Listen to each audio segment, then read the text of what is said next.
Woo, okay. Oh dear.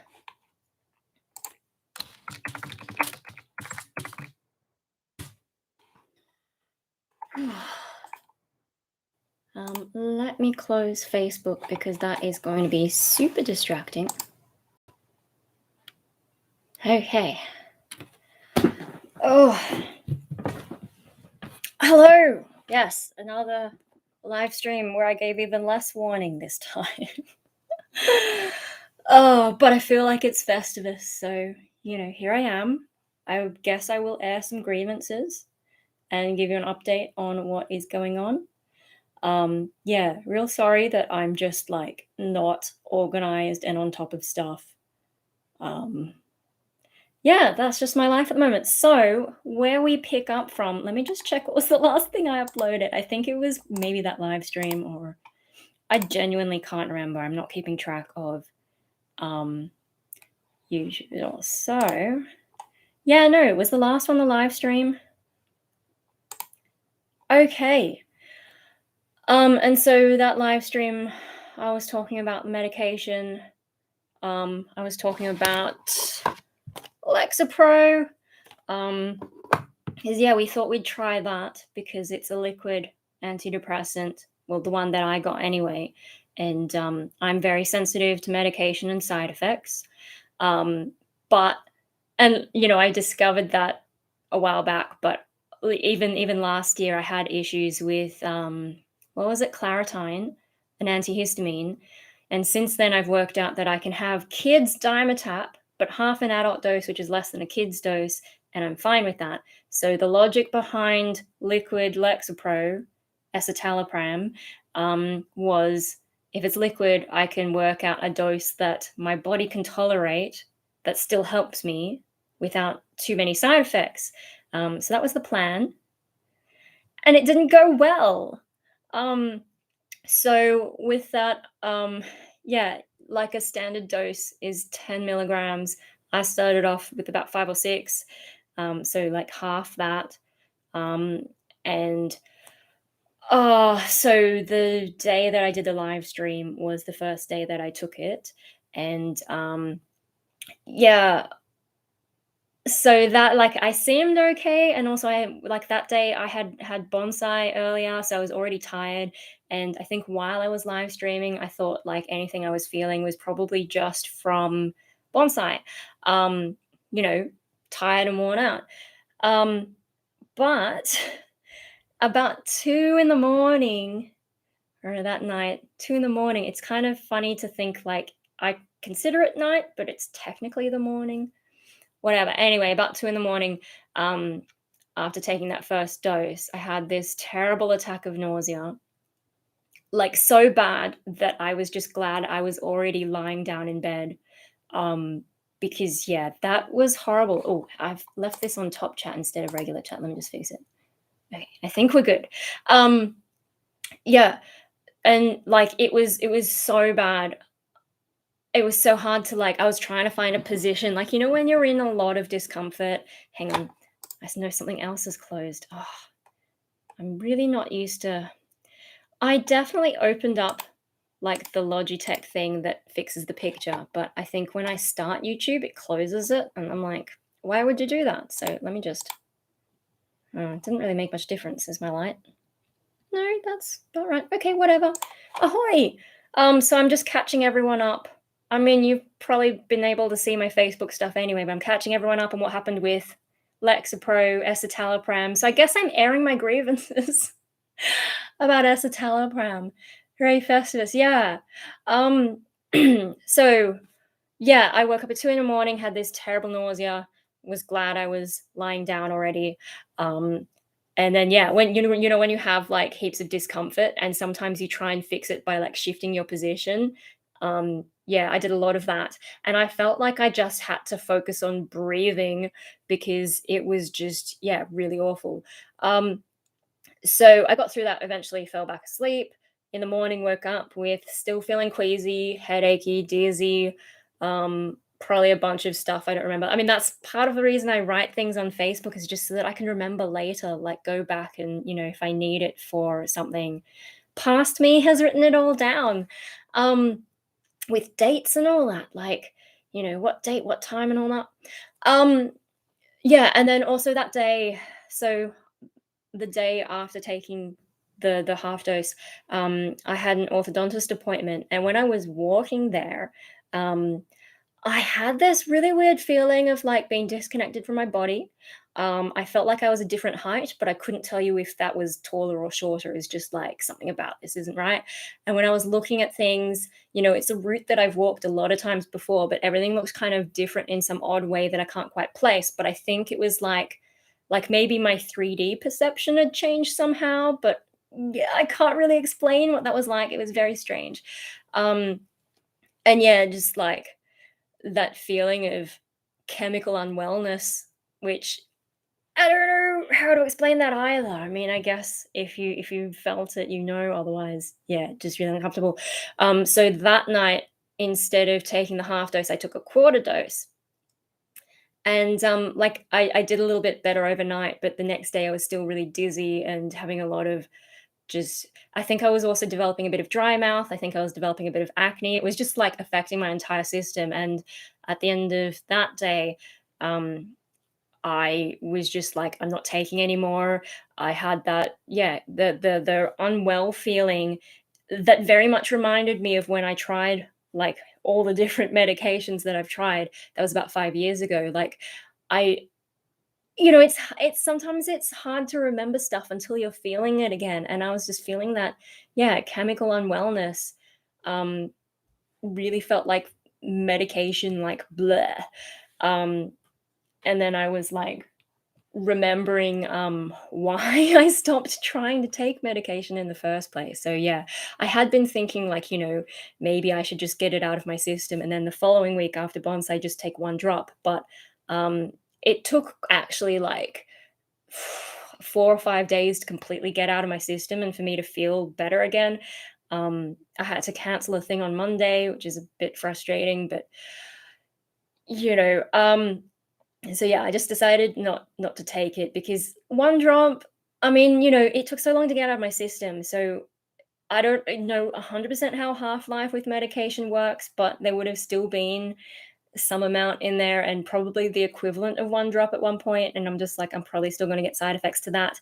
Plus, what is the therapeutic benefit of 1 milligram of escitalopram? Is probably not much. And so maybe you could go like 1 milligram by milligram, gradually trying to wean on, but it would probably take me like all damn year, and I've not been feeling well enough to just to have that much time to get it together. So yeah, I was just like, this is no good. The first day that I stopped taking it, so first day I had the half dose, second day I had the quarter dose, and then the third day I just didn't take it and actually slept really well. Um, so yeah, like, not taking it, but I still, yeah, had dizziness and oh, it was pretty terrible. And then, yeah, um, now while I was on it in terms of like antidepressant effect, you're not really supposed to notice that in the first few weeks. But because I was in such physical discomfort, I guess I didn't really have any extra brain power to think about how crap I've been feeling. So yeah, no, I it just it was not worth taking. So yeah, unfortunately the escitalopram didn't work. Um but today I went back to my doctor, and so we've now got um, the citalopram, 10 milligrams, but I'm taking 5 milligrams. Now, citalopram is the one that I took like for ages. I think I first had it maybe in 2011 because I would have been living with my ex. And that situation was pretty bad. And, you shouldn't go if you're in a crap situation, you should try and get out of it before you try medication. But I didn't really know how bad that situation was at the time, and I'd been having issues. Um, is that really when I? Oh yeah, because I would have tried. I would have tried Zoloft. When I started this channel, my second video ever was when I was trying Zoloft, and then I think I just didn't take anything for ages. Um, so I think citalopram, yeah, maybe 2011, and then I think I was just on that up until mid 2015. Oh my god, Marley, Marley is lying on my bed, and I think he's just dropped this massive fart, and it's horrible. Oh my god. Now I know what Dad's talking about. Anyway, so, yeah, I think I stopped taking citalopram in 2015 because, like, I was doing well and thought, "You know what? I don't need this anymore," which is probably a mistake because then I was working way too hard. I had my day job, which was almost a full-time job, um, and then I'd come home and work on Rainbow Death Ray, which was almost a full-time job as well, but not paid.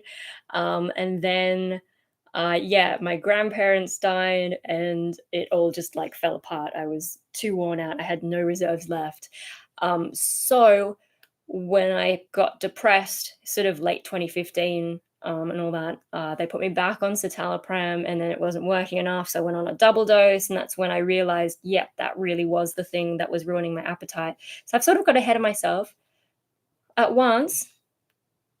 What you mean, like the working and the Rainbow Death Ray, and then my grandparents dying? So my grandma died in maybe October that year.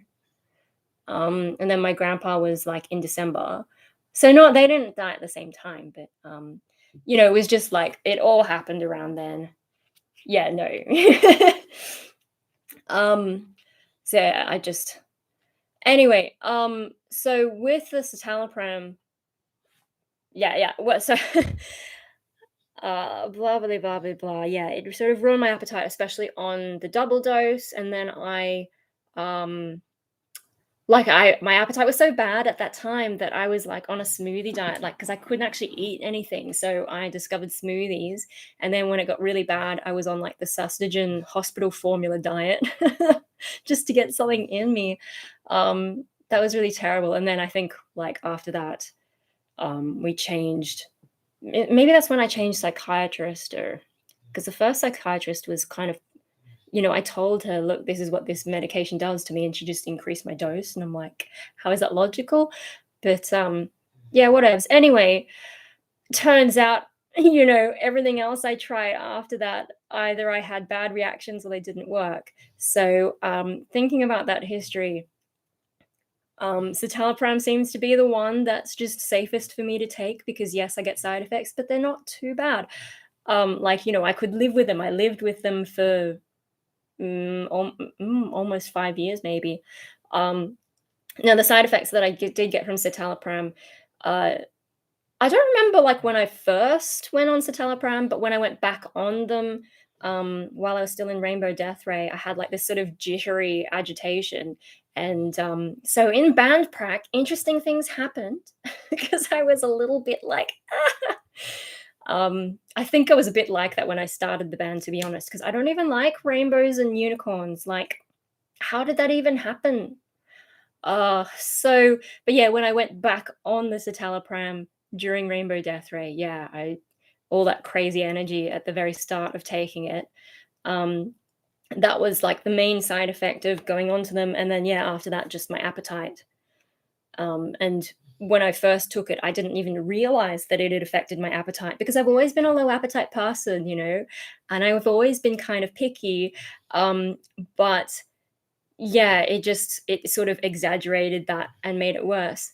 Hello there. Um, General Kenobi. Is that the appropriate response? Did I get it right? Um anyway, so yeah. So citalopram, but I think at the time I was taking a standard dose, and as I understand it, a standard dose of citalopram is 20 milligrams. Now, if you notice, I've got a box for 10 milligrams. 10 milligrams is what is usually given to elderly people or people with liver disease or something. Hey, um, I'm actually taking 5 milligrams, so I have to cut them in half very awkwardly with a pill cutter, and then, try and save the other half and not lose it. So I'm taking half a dose of what someone who's elderly or has liver damage would be taking. And yeah, we'll see how I go with that. Now, my mum claims that I'm already a bit hypo. She says hyper, I think she means. She's Japanese, so she can mix up words. Anyway, yeah, after taking a half tablet, she reckons I'm already a bit hyper. And I have to admit, I do feel like a little bit jittery. Um, so maybe that's what it's doing. So far, I don't really feel anything else. Um, I think it took me a while to eat dinner. I took it like, while I was having dinner. And then it took me a while to actually finish my dinner. I'm not sure if that was because the medication was making me start feel a little bit of that appetite loss kind of thing, or if it's because dinner was a little bit too fancy. I'm not a fancy food person, but mum loves fancy food, and she's on a sort of a seafood thing at the moment. She managed to find some nice big prawns, and I never used to eat prawns. Like, that's how picky. um, Although the original reason I didn't eat prawns is because I had a friend, and her mom like went to one of those seafood stores where you buy them live, and so I'd seen them swimming around, and then I guess like she chucked them in some boiling water, and I was just like, yeah, I don't know about that.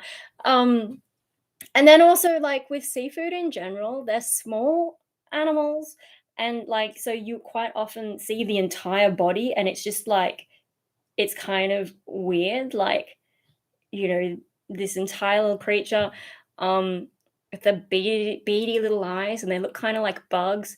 I'd much rather just like a slice of cow instead of this tiny. Oh my god! And then yeah, anyway, but no. Now my like I can eat prawns, but my big problem with them is like lately we've been getting those ones that like still have the shell on. See, tin tuna is basically cat food. You eat anyway, um, yeah, I'm not huge on seafood, I gotta say.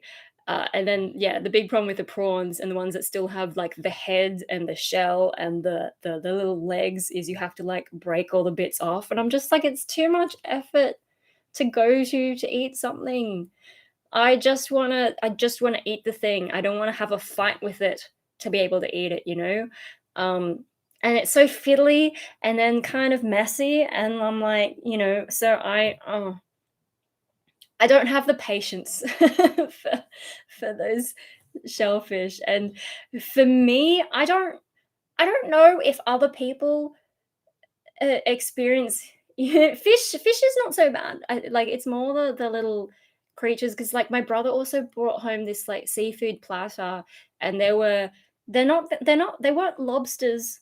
I don't really know what they were, but they looked like lobsters anyway. Like this huge thing, and then you just scrape out this tiny bit of meat, and I'm like, really?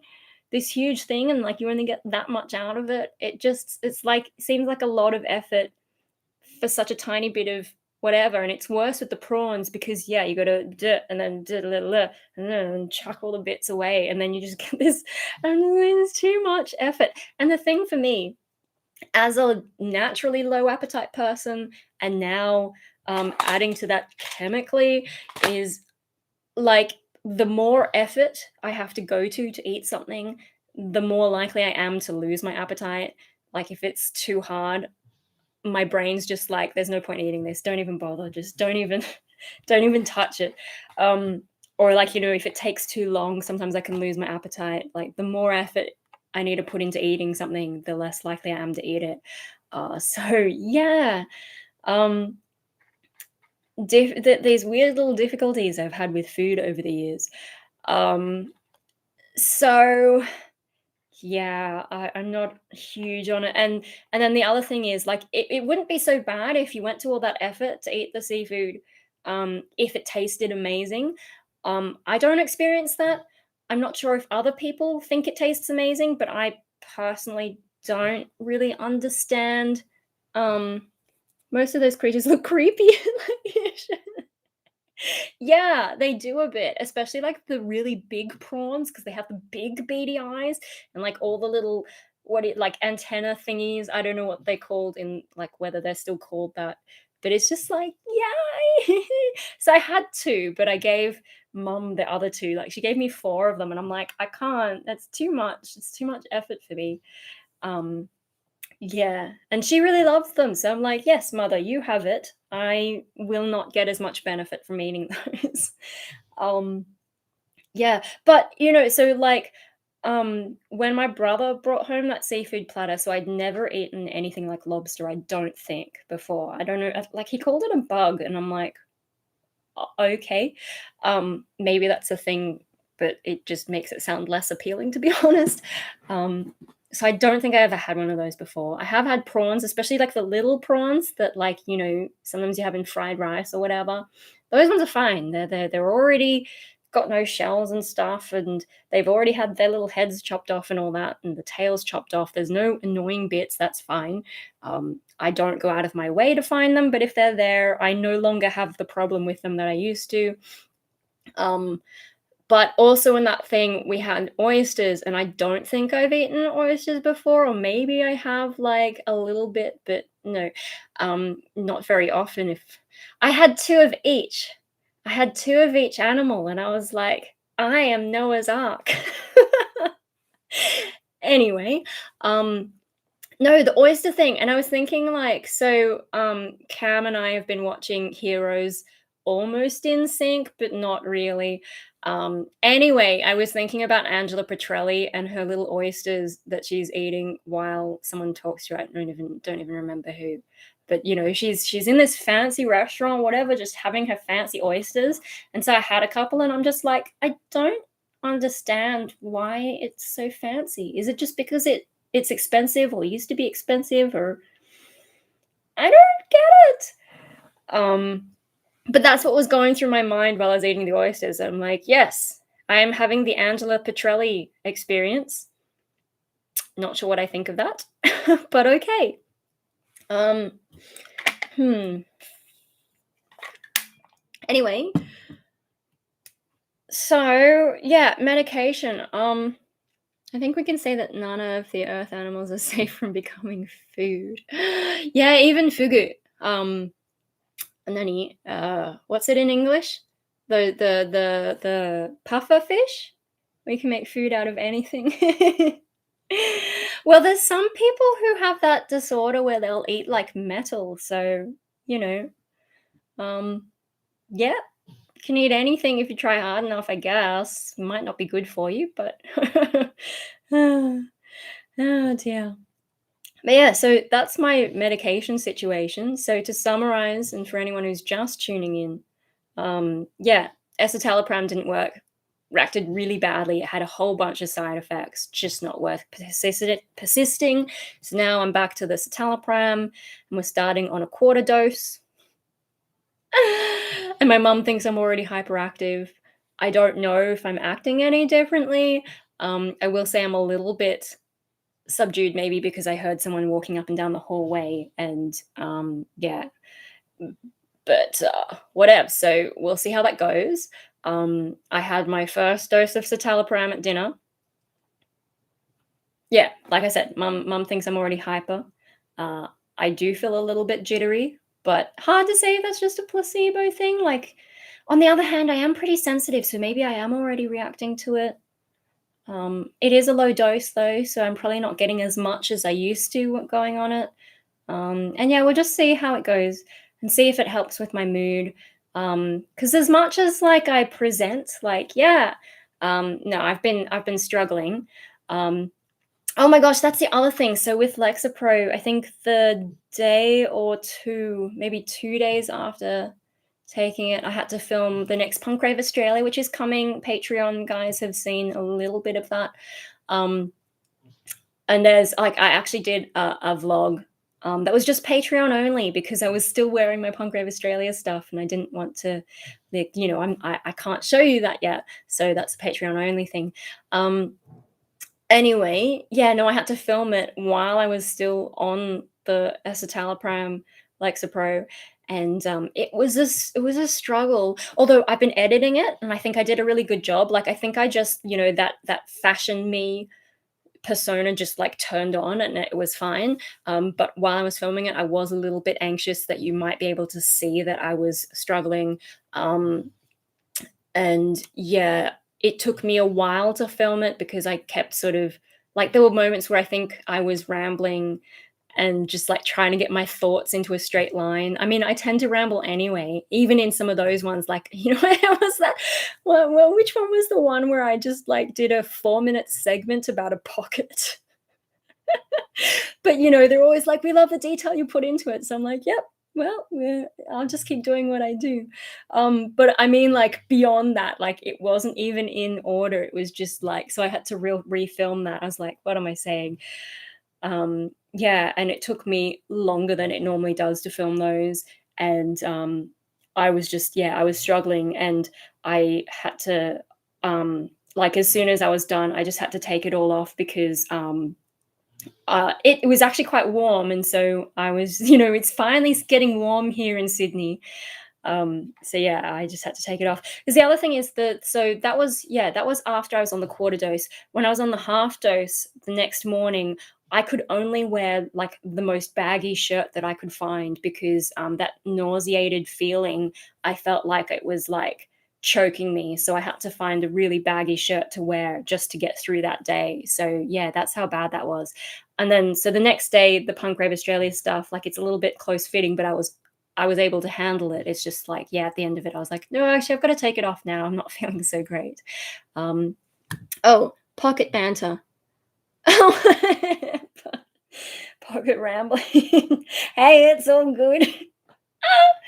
Yeah, I can be a bit obsessive, but also remember I have an art degree. And part of art is like you have to explain your artwork, and the wankier you can make it, the better marks you get. So, that's part of my training. And also I remember back to like high school English, and they'd give you a poem and just overanalyze it. And I think I wasn't very good at it back then, but I my memory just remembers this stuff. And I'm like, oh, yeah, I remember in high school we would have interpreted it like this. And so now my brain is like, okay, yes, if you find me something, I will tell you all about the symbolism of it. I will make it up. I will pull it out of my butt. And there you go. That will be our artist's statement. So yeah, anyway, but yeah, no, I think I haven't finished editing the Punk Rave Australia. It's been hard to concentrate, partly because I was still coming off the medication. Now that I have come off the escitalopram, I've been slowly editing it, but I've also, like, with my mood, I have been struggling, and so it's been hard to concentrate. Um, yeah, but I'm getting there. I'm hoping tomorrow I'll finish editing it, get it uploaded and ready to go, send it off to Punk Rave Australia. They probably won't be looking at it over Christmas because everyone needs to do Christmas stuff, right? So um, I don't know when that'll come out. It might be next year if it takes a while. We'll see. Um, but yeah, so that's coming and it's fun. It's a fun one, but yeah, I was struggling. But when I look at what I filmed, actually, it was better than I thought. So yeah, Fashion Mariko is pretty good at her job. Um, yeah, I don't know how that worked. But anyway, what was I talking about? Where am I up to? Oh, I don't even know.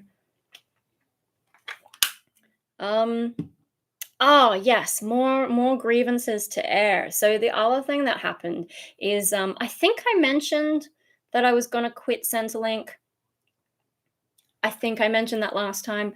Because I'm just it's a terrible system. To recap, so like pretty much all this year, except during lockdown, I've kept up my 30 hours a fortnight, which is like hmm, how much do I need to catch you up for anyone who isn't as regular a viewer? So the last time I was on Centrelink, that was when I was really badly depressed, and it was really hard to get medical exemptions, and I did one of those like capacity assessments or whatever. They didn't tell me that's what they were doing at the time. Like they're supposed to actually tell you these things, but they didn't. Of course, they didn't because it's really just an inefficient, incompetent system. Like if it wasn't run by the government, if they were a normal corporation, they would not stay in business being that messed up. But whatever. They did a capacity assessment, and uh, apparently that's permanent. I didn't think they were permanent, but yeah, apparently that's a thing. So I'm permanently assessed as being capable of working about 20 hours a week. And because I fit into that category, there is this thing. So I might put a link for anyone who's in a similar situation and needs to know about it, because they don't tell you these things. You have to find them out for yourself. Or if you follow groups like the Australian Unemployed Workers Union, or ACOS, some of those like groups about social security, social welfare, whatever. Sometimes you find out stuff from them, but I'll post this in here. So anyone who's on partial capacity, what that says is if you're assessed between 15 and 30 hours, yeah, partial capacity to work of 15 to 29 hours a week. If you work 15 hours a week or 30 hours a fortnight, you're classified as meeting your mutual obligations, which means that they can't make you go to a job agency. You don't have to do job search. You get a part-time work exemption. You can just work and not be harassed by Centrelink and the job agencies. In theory, in practice, what happened is when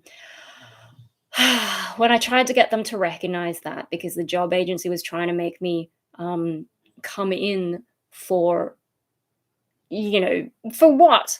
I didn't need to find work. What were they getting me in for? Just to waste my time. So this was maybe at the beginning of the year. I don't even remember. But yeah, so I don't remember who I called first, but the job agency was saying, "Oh, you have to get your exemption from Centrelink." Centrelink was saying, "No, you have to get it from the job agency," and there was all this back and forth. And I put in complaints. I think I complained to the job agency first, because I sort of took Centrelink's advice more seriously, because they're Centrelink. So I think I sent an email to the job agency, and after a while, having gone back and forth between the two lots of idiots, yeah, the job agency was like, "Okay, send us your pay slips and we'll set up the exemption." And then they didn't bother me for ages. That was fine. I was just doing my work, happily going about whatever. But then I think maybe it's because of lockdown, I didn't have as many shifts, so I wasn't meeting that 30 hours a fortnight, and they were trying to harass me again. Or maybe it was before that, actually, because I remember I talked to someone at Centrelink. I put in a complaint, and she was like, "Oh, we can give you that exemption, but you should do it after lockdown, because otherwise you'll have to call us every fortnight." They wanted me to call because during lockdown, no one has mutual obligations, but apparently the system isn't smart enough to realize that's why you're not meeting your 30 hours a fortnight.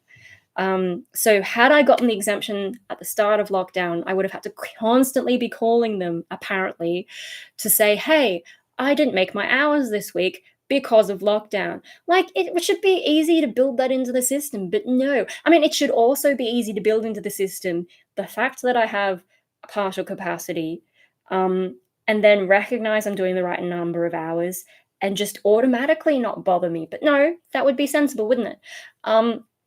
Yeah, so she said, "Okay, don't do the part-time work exemption now. As long as you like, just stay in the regular thing. They can't make you come in, because it was lockdown. And then at the end of lockdown, when your hours come back, give us a call or whatever, and we'll set it up. I'll write a note in your file and blah blah blah blah blah." So at the end of lockdown, I got my hours back, and then I called. I got up at 8 in the morning to call them, because apparently that's the only time you can get through without sitting on hold forever. I had to listen to a robot try to gaslight me into not calling for 5 minutes, and then I finally got through to a guy, and he again tried to tell me, "Oh no, you get that through the job agency." And I said, "No, I have been through this circus before. It should be written in my file." He clearly didn't know what to do, so it took half an hour to get that sorted out. Um, Typical government system: consult with administrators and not customers. Get things that make administrators' job easier. But usually it's done because the system makes the customer do more work. Yeah. But like the people aren't even trained. It took him half an hour to put in place something that was supposedly written on my file. Um, yeah. It's not just government systems though. Like, I've worked for companies where they thought they were making things better, and they totally weren't. It just got worse.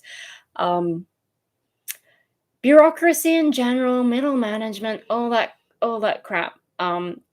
But at least if it's a bigger company and they realize it's not working, they do something about it, whereas government doesn't. Customer facing people get screwed. Yeah, oh my god. Don't get me started on office works. Otherwise I'll go on another tangent and forget what I'm ranting about now. So hang on, where was I? So this guy, he took half an hour and he kept having to put me on hold. And I guarantee you he was running off to talk to a supervisor or whatever because he had no idea what to do. In the end, he's like, I'll send you a new job plan to sign and then it'll all be good. The job agency, you'll be taken off the job agency and managed by Centrelink, he said. Yeah. Oh my God. It's all like that, isn't it? Yeah, anyway, so he gave me the new job plan, and the only thing it says in the job plan is that I have to do my 30 hours a fortnight. But then the job agency, they scheduled another appointment for me on a day I was working. They never check. They know that I work, and they don't check. Like even if I had to come in for an appointment, you don't schedule it on a day I work because the whole point of Centrelink is to keep you in work, find you a job, all that kind of thing. But no. And of course, they don't tell you. They only ever told me through the Job Active portal, which I didn't log into very often because I had no job search requirements. So I didn't, the only thing I needed to do was log into the Centrelink portal to report my hours and my pay. So yeah, like they put in the Job Active thing that I had this appointment, but I didn't find out about it until the day before when they sent me a text message reminder. Is it a reminder if it's the first you're hearing of it? And so then I had to call and I'm like, look, I've already talked to Centrelink. They've given me a part-time exemption. And she's like, oh no, it hasn't been coded correctly. So anyway, she postponed it and then I went back to Centrelink. I think I submitted an online complaint. The only way to talk to anyone remotely competent at Centrelink is to put in an online complaint. This is just something I found both now and 5 years ago. So anyone who's looking for Centrelink tips, put in an online complaint. The downside is it takes longer to get through to anyone. Although they've been a little bit better with me, but in the past, like I'd have to wait 2 weeks for them to look at it. Yeah, so that's a problem if you need something urgently. I think there is a complaints phone line, but I don't know what that's like. And, probably you're on hold again. I just there's a point where I don't have the patience and the anxiety level of having to be on the phone, especially when you have mental illness. Good thing I don't have full-blown anxiety, but I am a higher than average anxiety person. And I used to really struggle with phone calls. And then knowing that they're going to be incompetent, it just makes it too hard sometimes. Are you all right, Marley? He's just shifting position. Oh, huff. Anyway, so yeah, I put in an online complaint and then someone called me back and I don't know if it was the same girl I talked to at the start of lockdown or not. But yeah, she said, oh yeah, he didn't put the code in. I'll fix that for you. She also, told me about some other issue that I'd put in and sorted that out. But yeah, she said, okay, I'll do this and whatever. Seemed like it sorted, but then I got another reminder from the job agency about an appointment, and that one they had sent me a letter to tell me about the appointment because I think I'd postponed it a couple times.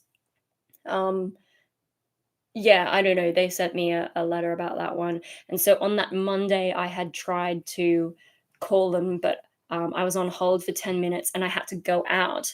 So I don't have time to sit around and call Centrelink and oh no, sorry, call the job agency. The job agency usually picks up faster than Centrelink, but for some reason they didn't. Yeah, so I had tried to call them, and then when the text message reminder came in, I tried to call them again. Same thing. I was on hold for 10 minutes and couldn't get through, had other things to do. So I ended up sending them an email saying, look, I've talked to them, they fixed the coding. If there's still issues, you guys need to sort this out because I am done. Mental illness, all that kind of stuff. I just can't handle it anymore. and legally, here's the thing. I sent them the link that I've put in the live chat, um, which I realize might be on a different side. I don't know if this is mirrored. Maybe I should be pointing to the. I don't know. Anyway, job network staff are equally as incompetent trying to juggle anything. Yeah, the whole system. They're just. Oh, give me a moment.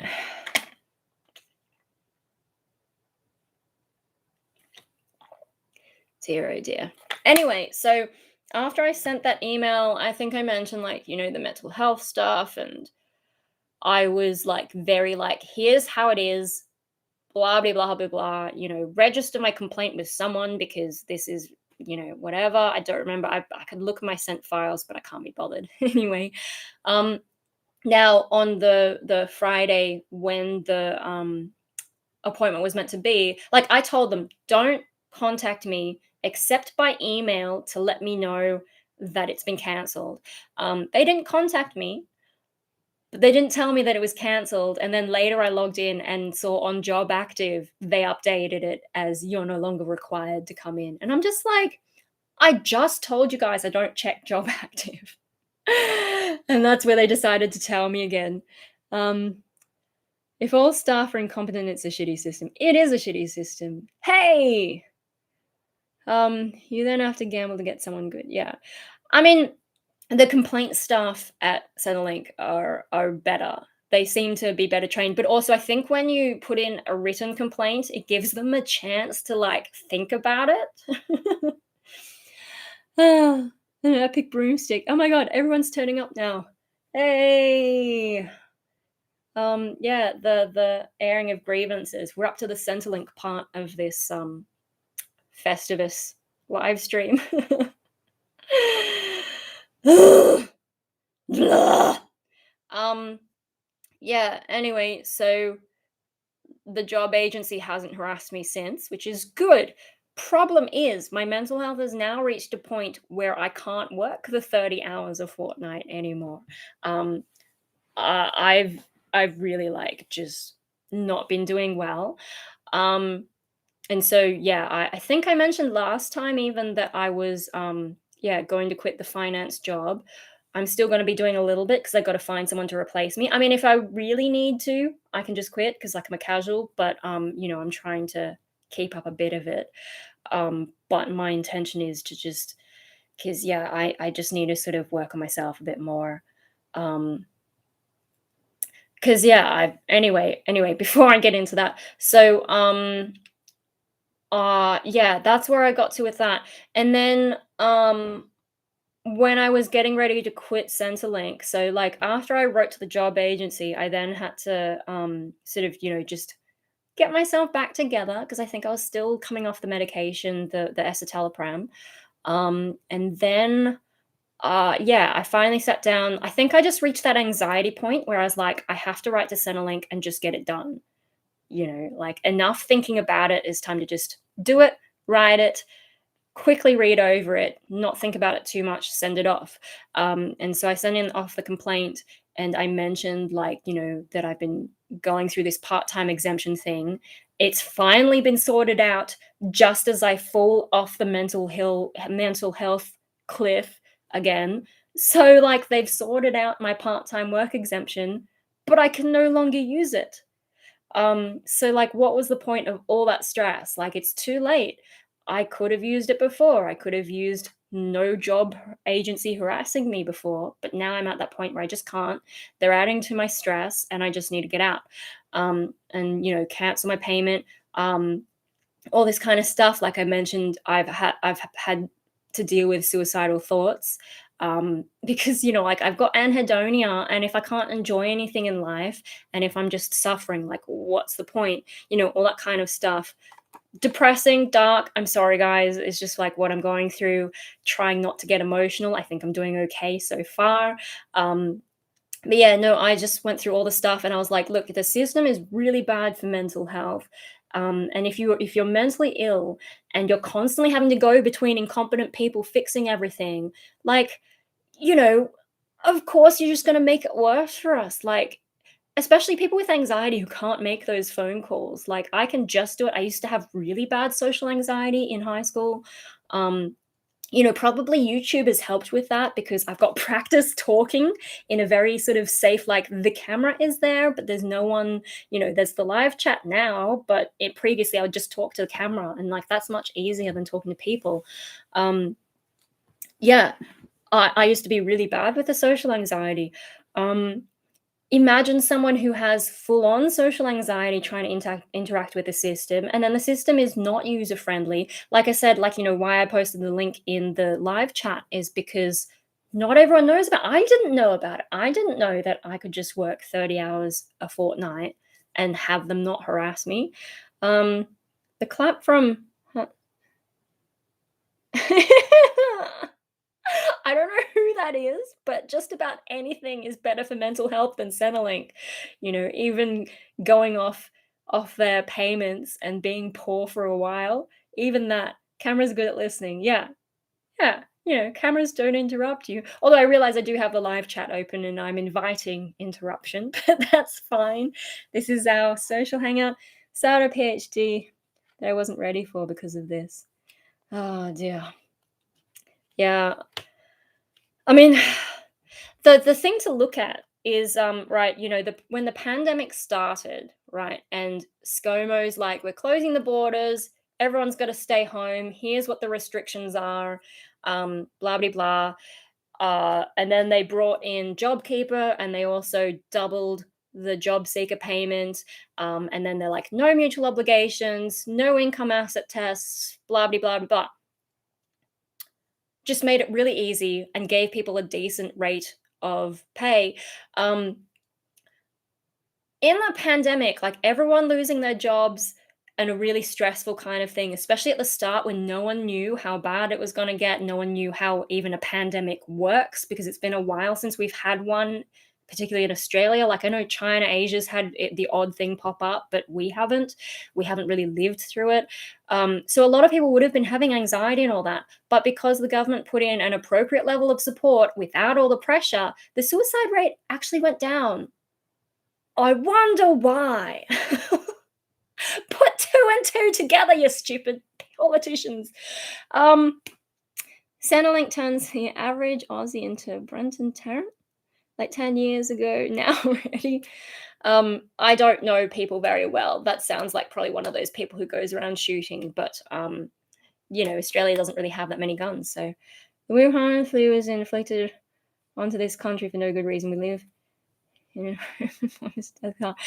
I have to say, I'm really disappointed that it was a coronavirus and not the flu because I think, Trump's Kung flu was actually kind of like that would have been amazing if it was the flu. Unfortunately, no, didn't get to that level of pun. Um, anyway, yeah, no, the system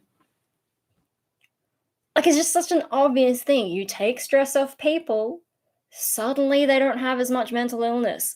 What a concept. And some people who are chronically on Centrelink, often for like circumstances that they can't control, like I don't know, just this assumption that everyone's a dole bludger. I don't know. But hey, I'm not a politician. I have no influence over anything. Yeah, he Kung Flu. Have you not heard that one? It was amazing. It's like one of the best things Trump has ever come up with. I mean, I like a pun, so whatevs. Um, yeah, I think Marley just farted again. Sorry if I'm getting distracted. God, what are you eating, dog? He dug up some of my bok choy as well. I'm super annoyed about that, but never. Well, I guess avoiding some of the stuff that comes out of Trump's mouth is also good for your mental health. Um, my God, someone is walking around. Sorry, getting distracted again by that. Yeah. Anyway, so what did I? So I wrote my letter to Centrelink saying you guys are terrible for my mental health. I'm going to cancel my payment. Um, it went on for about 1,500 words. And I put it in paragraphs, but when you submit an online complaint, it takes out the paragraphs. I don't know if it's just like on my end that it has no paragraphs, or if the person on the other side having to read it just sees this massive wall of text. I don't know, but hey, once again, not my fault. That is their technology that sucks. True. What are we saying true to? I'm sorry, sometimes there's a delay with the live chat. Um, but yeah, anyway, so I wrote that, and then the very next day they tried to call me. I was actually working at bonsai, and I don't keep my phone on me when I'm doing bonsai because it's very dirty work, and I'm trying to concentrate. And really, there's not too many people who would need to contact me. But I did check it towards the end of the day, and I wish I hadn't, because while I was driving home, I was thinking about it, and yeah, all the sort of dark, depressive thoughts started to bubble up, and I just had to push them away because having those thoughts while you're driving, it's not good. Yeah, so I just had to try and keep my focus on driving rather than worrying about whatever they're doing. Um, but yeah, no, that is the fastest they've ever tried to contact me. I think I did mention, again, I think sometimes maybe if you use words like suicidal, because I said suicidal thoughts there again, maybe if you use those kinds of words, it might flag something in their system that says you need to get onto this complaint urgently. I think I also said, I want to cancel my payment, and maybe that's a phrase that they pick up. I don't know for sure. The other thing though, like maybe they're getting onto my complaints faster because I ticked the box that said this is related to an issue that I've already raised. I've already told them about it. So maybe that's another reason they got onto it so quickly. I don't know. Also possible that they've put me on a crazy list and they're just like, okay, this chick. I wouldn't be surprised if I'm on like a watch out for this one list at Centrelink. Hey, Shark Guitar. Hope you're well. Shark Guitar. Who are you? Do I know you? I don't recognize the name, sorry. So like if I see unusual names, I'm like, oh my God, hello. Welcome if you're new or haven't commented before, or if you've changed your name. That's another thing that confuses me. The system strikes back regarding wall of text programming. Yeah, I hope they saw a wall of text. Truth be told, now, Warren, you will turn up with a broomstick and drive from high school. I vote for the crazy list. Oh, dear. Anyway, well, Anyway, so when they finally did, so yeah, they tried to contact me the very next day after putting in that complaint, I think. I think maybe it was the next day or yeah. Anyway, so they finally got me the day after bonsai. I was actually in the middle of eating my toast and I said so, and they're like, "Okay, we'll call back in, 15 to 20 minutes." And I'm like, "Thank God, because I don't want my toast to get cold. I wake up late. I'm sorry. It's part of my mental health whatever. I'm not a morning person." I've been sub for a while. I've seen you posting a few Facebook groups. And I like your covers. So I thought I'd drop by for a live stream. Oh, cool. Yeah, hello. This is how crazy I am. And there's more. There's a lot on my channel. I'm sorry, my channel is a bit crazy. I know like some people subscribe for the music, and I haven't done music in a while just because like it's hard when I've been looking for a band for ages and I just can't find a group that really clicks with me. And oh my God, some of the things, like one guy was like, "Hey, do you want to be in a band? Oh wait, I'm moving to Tasmania." And I'm just like, "Oh my God. How do you forget that you're moving to Tasmania?" So like sometimes I get weird messages like that. And yeah, not being able to find a band, it does sort of weigh on you after a while. And then I've just felt really flat this year. That's probably why I'm going through a bit of a depression thing now, because I've just been flat for way too long, not getting done the things that I wanted to do, and now I can't feel anything. And then you're just like, well, what's the point of it all? So yeah, I haven't done a lot of music. Although like there's a few things that I'm possibly working on. We'll see. I can make no promises. But yeah, I'm and I know you guys still wanted that Taylor Swift cover, or at least one of you did. Truth be told, my experience with getting the DSP was a pain, but once it was over. Hence, I'm allowed to focus on study rather than trying to do two things poorly. Yeah, well, so this phone call with a chick, I definitely understand how tough that is, just trying to do content solo, but it's super hard to stay motivated. Yeah, my solo project is not really going Down in Tasmania, come to Tasmania. Stuck in my head now. Oh, is that a song? I found you through the Hello Scream videos and stayed for the music and madness. There's plenty of madness here, especially when I've like messed up my hair a little bit. I'm still tempted to just shave it all off, but you know, especially with La Nina making this a really like muggy kind of summer, but it's not too hot yet, so we will keep this a little bit longer. We'll see. And then I'm also tired of like people thinking my hair is pretty and rainbow. That's not what I was going for. The front was meant to be like the ocean, so sometimes calm, sometimes depressed, sometimes stormy. And then the back was meant to be all the fire and more destroyer type stuff, violence, anger, whatever. But no one sees that. They just see rainbow hair. The kids often scream as I go past, and I'm just like, it's not rainbow. Anyway, Tasmania. Oh, okay, that's the theme song. Rainbow Death Ray. Oh my god. So I am now. You're a bit late. I've talked about my medication so far. I am now back on the medication I was on when I started Rainbow Death Ray. Although I'm on a very low dose. I'm on about a quarter dose, so we'll see how things go. Those kids need to take an English class regarding rainbow hair. Yeah. Also, there's a lot of things about my hair that I'm not happy with.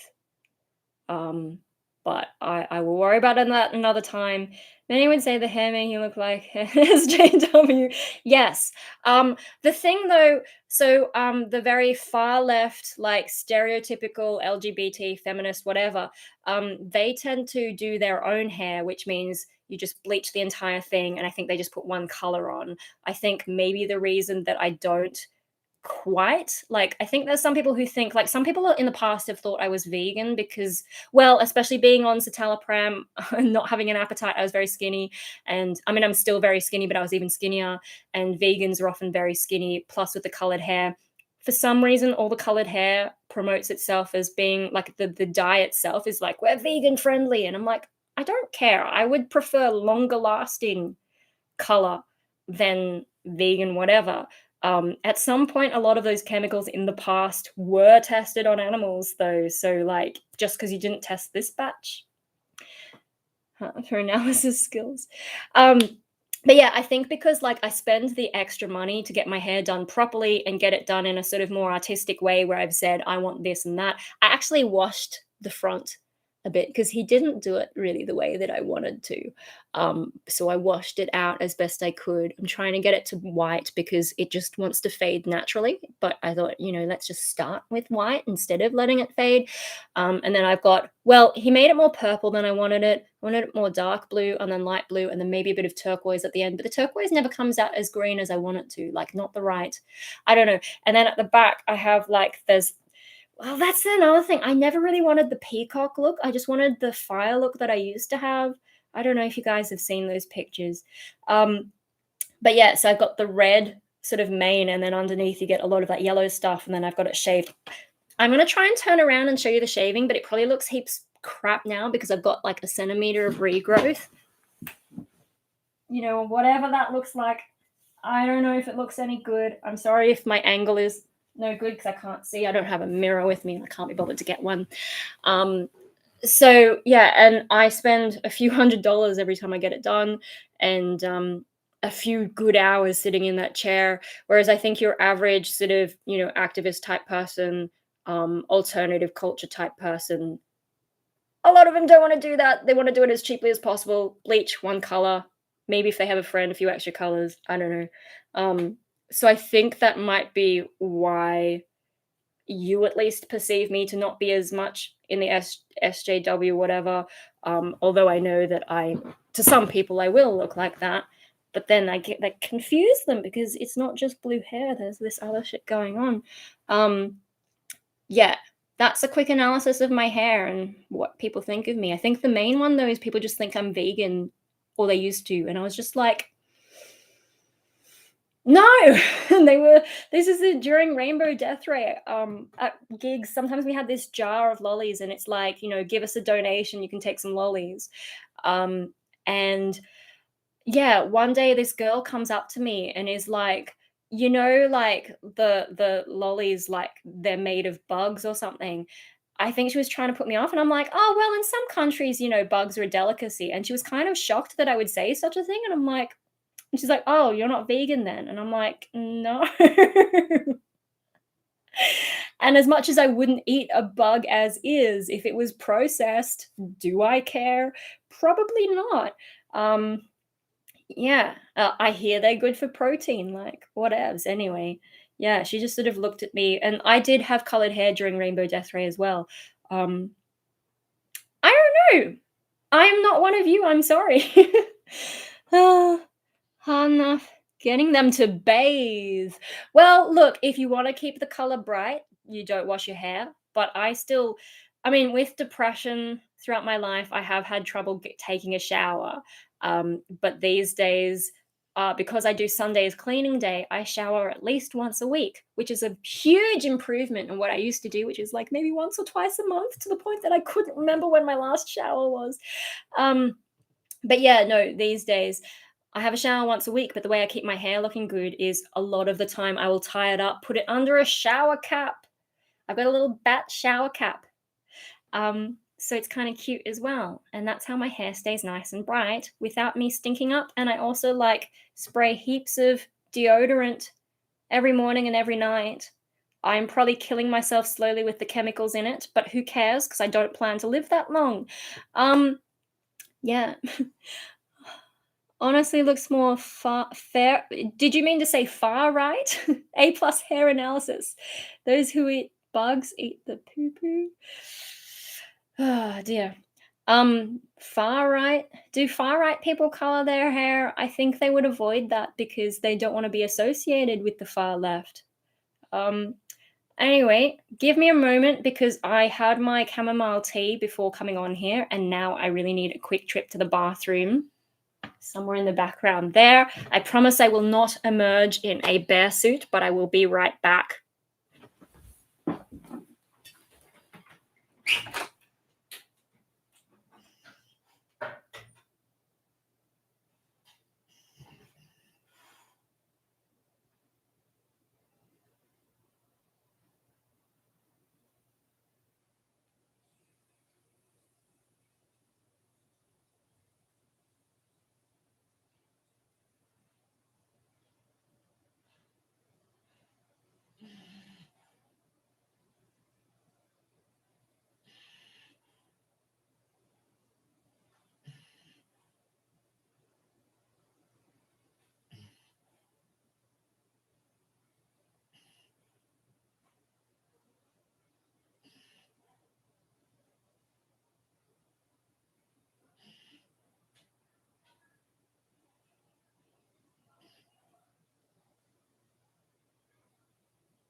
Oh, I love my big bottle of moisturizer. Like, it's not even a pandemic thing. I've had that big bottle of what Vaseline hand moisturizer, whatever, since before the pandemic, just because I hate the feeling of dry skin after you've washed your hands. Um, yeah, but now we have to wash our hands even more. It's really good to just have a giant bottle of the stuff. Um, we want the bear suit. It's a secret door. No, it's just moisturizer. um, yeah, but pro tip if you're having to wash your hands a lot during the pandemic. Although, they told us that in the beginning because they were trying to convince us that it was spread by contact. They didn't want us to think it was airborne. it was very clear very early on that it was airborne. But they were trying to save the masks, partly because China had been hoarding a lot, but also like I don't know. Here in Australia, before the pandemic, we had those big bushfires, so we were already buying the fancy masks. I still have mine somewhere, and I actually got it. I got my fancy mask, the hardcore one. Hang on. Oh, I dropped all my fucking M&M. I've got a bunch of mini M&M tubes because my brother bought me like a whole box of them, and I don't know why I'm keeping them. Anyway, yeah, I got my family like all a bunch of these during the bushfires, and well, we went out of focus. Yeah, turned out they were good for the start of the pandemic when we couldn't find masks so easily. But then, of course, my little brother's disabled, so we were able to get like these big boxes from some medical supplies place. Um, yeah, and we still haven't used them all. So um, yeah, and then what fabric masks? I was already wearing fabric masks before the pandemic because I'm just weird and I liked them and they kept my face warm when I was in Japanese winter. And then my mum had one that she got from Vietnam because the air there was crap, I think. I don't know if it would really do very much for that, but yeah, so we didn't really have much problem with that. But yeah, it was. How did I get onto that? Oh, the contact thing because we're washing our hands, right? But apparently, some evidence. I mean, I listened to CoronaCast. Dr. Norman Swan seems to be on top of this way more than any of the politicians or even Atagi. Atagi just keep dragging their feet, and it gives me the shits. Um, Anyway, yeah, no, apparently there's been like a study looking at whether or not you can get COVID from handling money, and like the chances of getting it from handling money is actually quite small. So we don't really need to be doing as much contactless payment, although it is convenient. So whatevs. But yeah, washing your hands still good to do because like just as a regular hygiene thing. But maybe we don't need to be as obsessive. I don't know. I think the masks are probably more important because it's airborne and it has been airborne from the start. Just yeah, I think like they didn't know for sure, but it also looked pretty obvious, and they were trying to save masks for the medical staff, and I get that, but they could have just told us to make our own from the start because that's what a lot of us did instead of trying to gaslight us into thinking it wasn't airborne. Anyway, that was just a bit of a side tangent. I'm sorry. I hate dry hands after washing hands, but I also don't like putting moisturizer stuff. Yeah. Uh, I mean, maybe I've gotten used to it. And I also like I used to have these little bottles, like mum used to give me these ones. I think she got some given to her as a gift. And so like every now and then I just grab one of her little bottles, but they don't last long enough. So I just went up to the pharmacy, big bottle, very basic. There's not like any fancy smells about it. Yeah, it does the job. Bushfires are like smoking some 12 packs a day without a spacesuit. I always have to moisturize after washing my face, otherwise my skin really dries out. I can't be bothered to moisturize my face. I mean, part of the reason, like officially the reason I'm on the pill, I mean, I'm on it for period pain just to not have periods, but yeah, officially I'm on it for acne. And I did have a lot of trouble with acne when I was younger. And I think like when I was first on YouTube, some of you guys might even remember, someone was telling me to stop touch my face. But yeah, no. And then the whole treatment thing is like the cream that you actually put on them, and then you got to moisturize your face because if your face dries out, then you get more pimples because your skin is trying to compensate. Another tangent. I'm sorry. The problem was they said cloth masks didn't work, but I guess when there was enough research. Well, see, like apparently surgical masks are still better than cloth masks, especially because a lot of people don't wash cloth masks, and it depends how you make them. But it's still better than nothing. So, like, if they had to use the good surgical masks and the N95 masks and whatever for like medical stuff, that's fine. But for the general public, like, we're not in those high risk situations so much. Cloth masks, what's wrong with them? And oh my God, yeah. So I've got my Japanese cat mask and all that, but I'm genuinely like really happy that I've got the Punk Rave Australia ones because I can actually breathe in them instead of like the typo one. And there's been a few others that I'm just like I can't. If you guys remember, I did that mask review when I bought a bunch. I actually gave the 2 Chinese ones to one of my friends because, like, she was fine with it. And I was just like, "Yeah, I'm not gonna wear these. I'll just wear the Punk Rave Australia ones. They work so much better for my face." Um, the average person doesn't understand birth control, baby. Oh, yeah. Oh, it's true. Like, I've seen people who, like, should know better wearing their mask with their nose hanging out. Thanks for your input, Marley. Yeah, anyway. Anyway, we've gone on a massive tangent about COVID. So back to the Centrelink thing. So where we got up to, I had submitted my complaint telling them I was going to cancel. And then the lady called me. Oh, hello, Angry Johnny. Don't mind me, just lurking in the shadows, but hate when people don't announce themselves in chat. So hello. Hello. I saw your name come up in so in my like studio dashboard it tells me recent subscribers and you're like at the top of the list and I was like, I wonder who that is. And hello, welcome to the madhouse. COVIDs. Oh my god. Yeah, okay. So I will try to pick up the thread. Although my brain wants to go on a tangent and tell you I like Jim Jeffries because he can tell a story. In his video, like those video specials, he tells a story, then goes on tangents, and then comes back to the original story. And I'm just like, wow, he remembered better than I ever remember when I go on a tangent. Anyway, Jim Jeffries, he's the reason I found out that I was lactose intolerant because he did that special called Intolerant and said, yeah, he found out when he was in his 30s that he was lactose intolerant. He developed it over time. And I'm like, oh shit, that explains a lot for me. I can have a little bit of lactose, but if I hit that point, I have to be near a bathroom. Not as urgently as he seems to need to be near a bathroom, but yeah. Anyway, we now have lactose-free milk in the fridge, which, yeah, has really helped a lot. I can still get my calcium. Being a female, you need to have the calcium going on. I mean, everyone does, but more so for females. And yeah, now I don't have to feel off after having milk. Anyway, so submitted my complaint. Oh, yeah, saw you and subbed a while back. Didn't expect you to notice. I feel special. I was talking off topic now. Hey, it's all good. The whole thing here is like I just ramble. You guys distract me, tell me to wear bear costumes and cover Taylor Swift songs.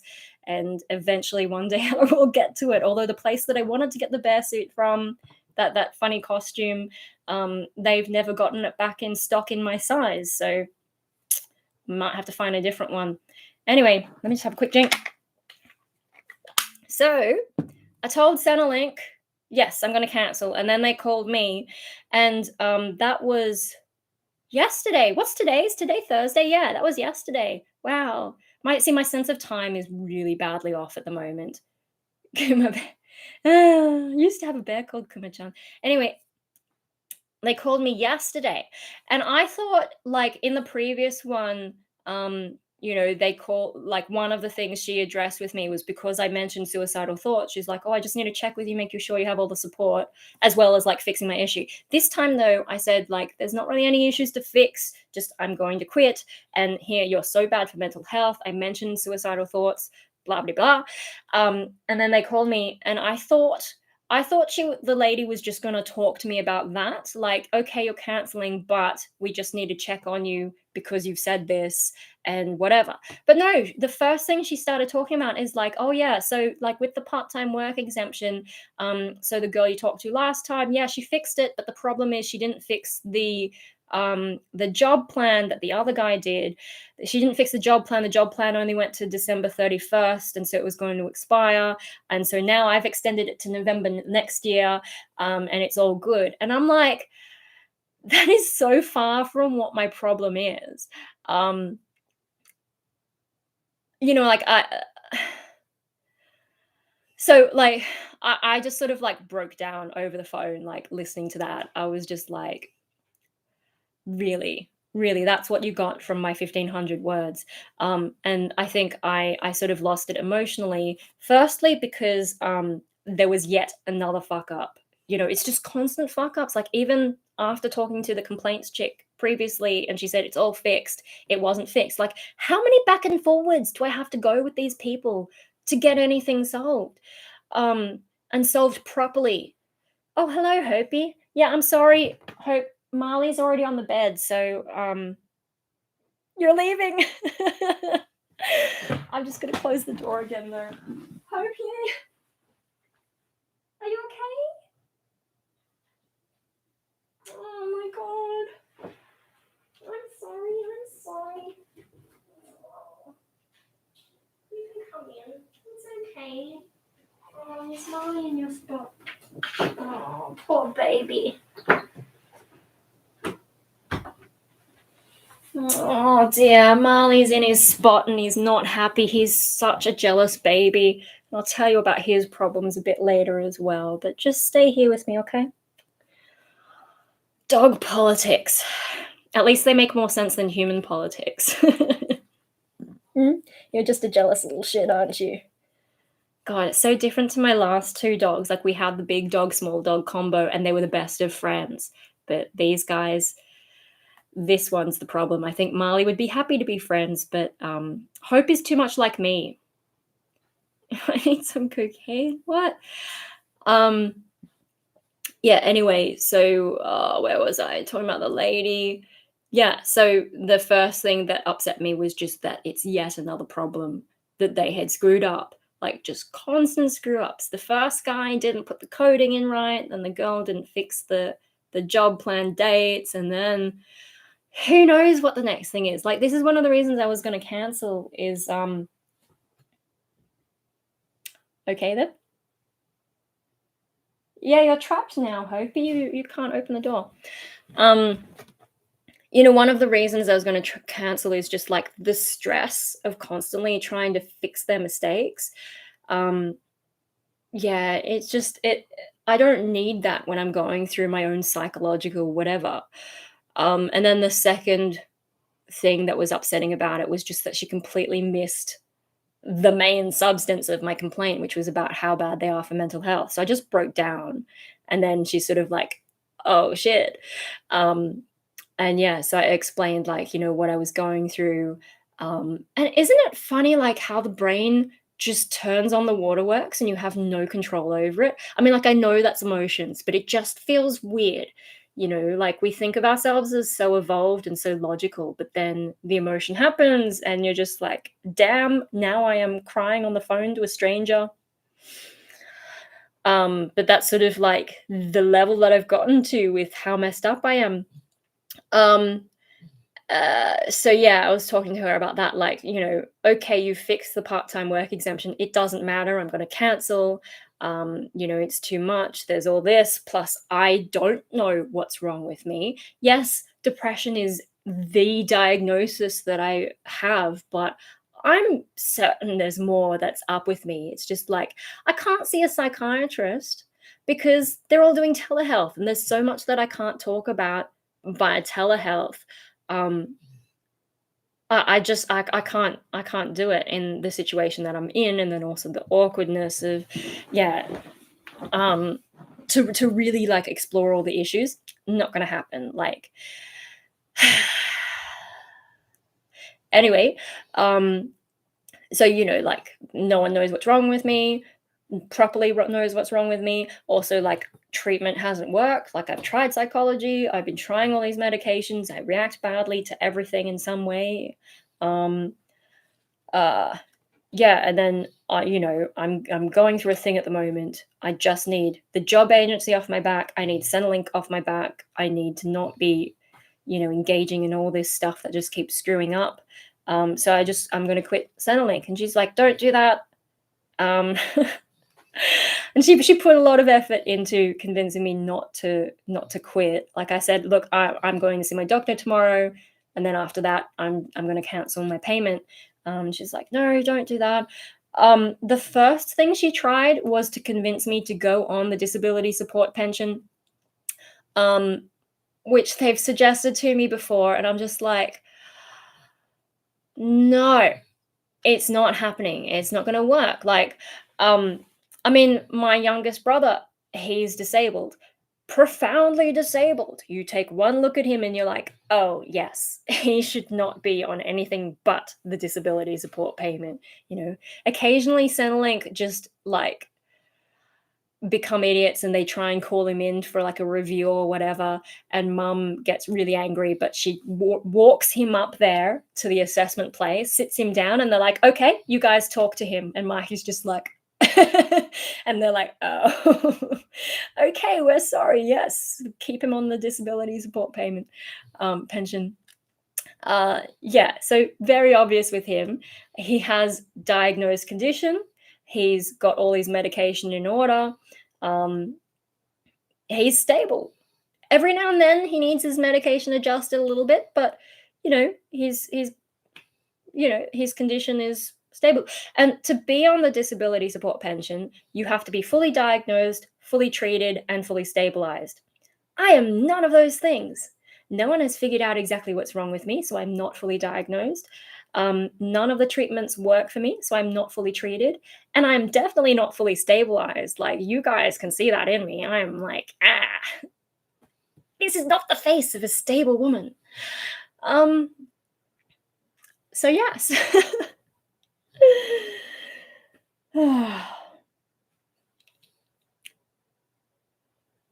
Give me a moment. So, anyway.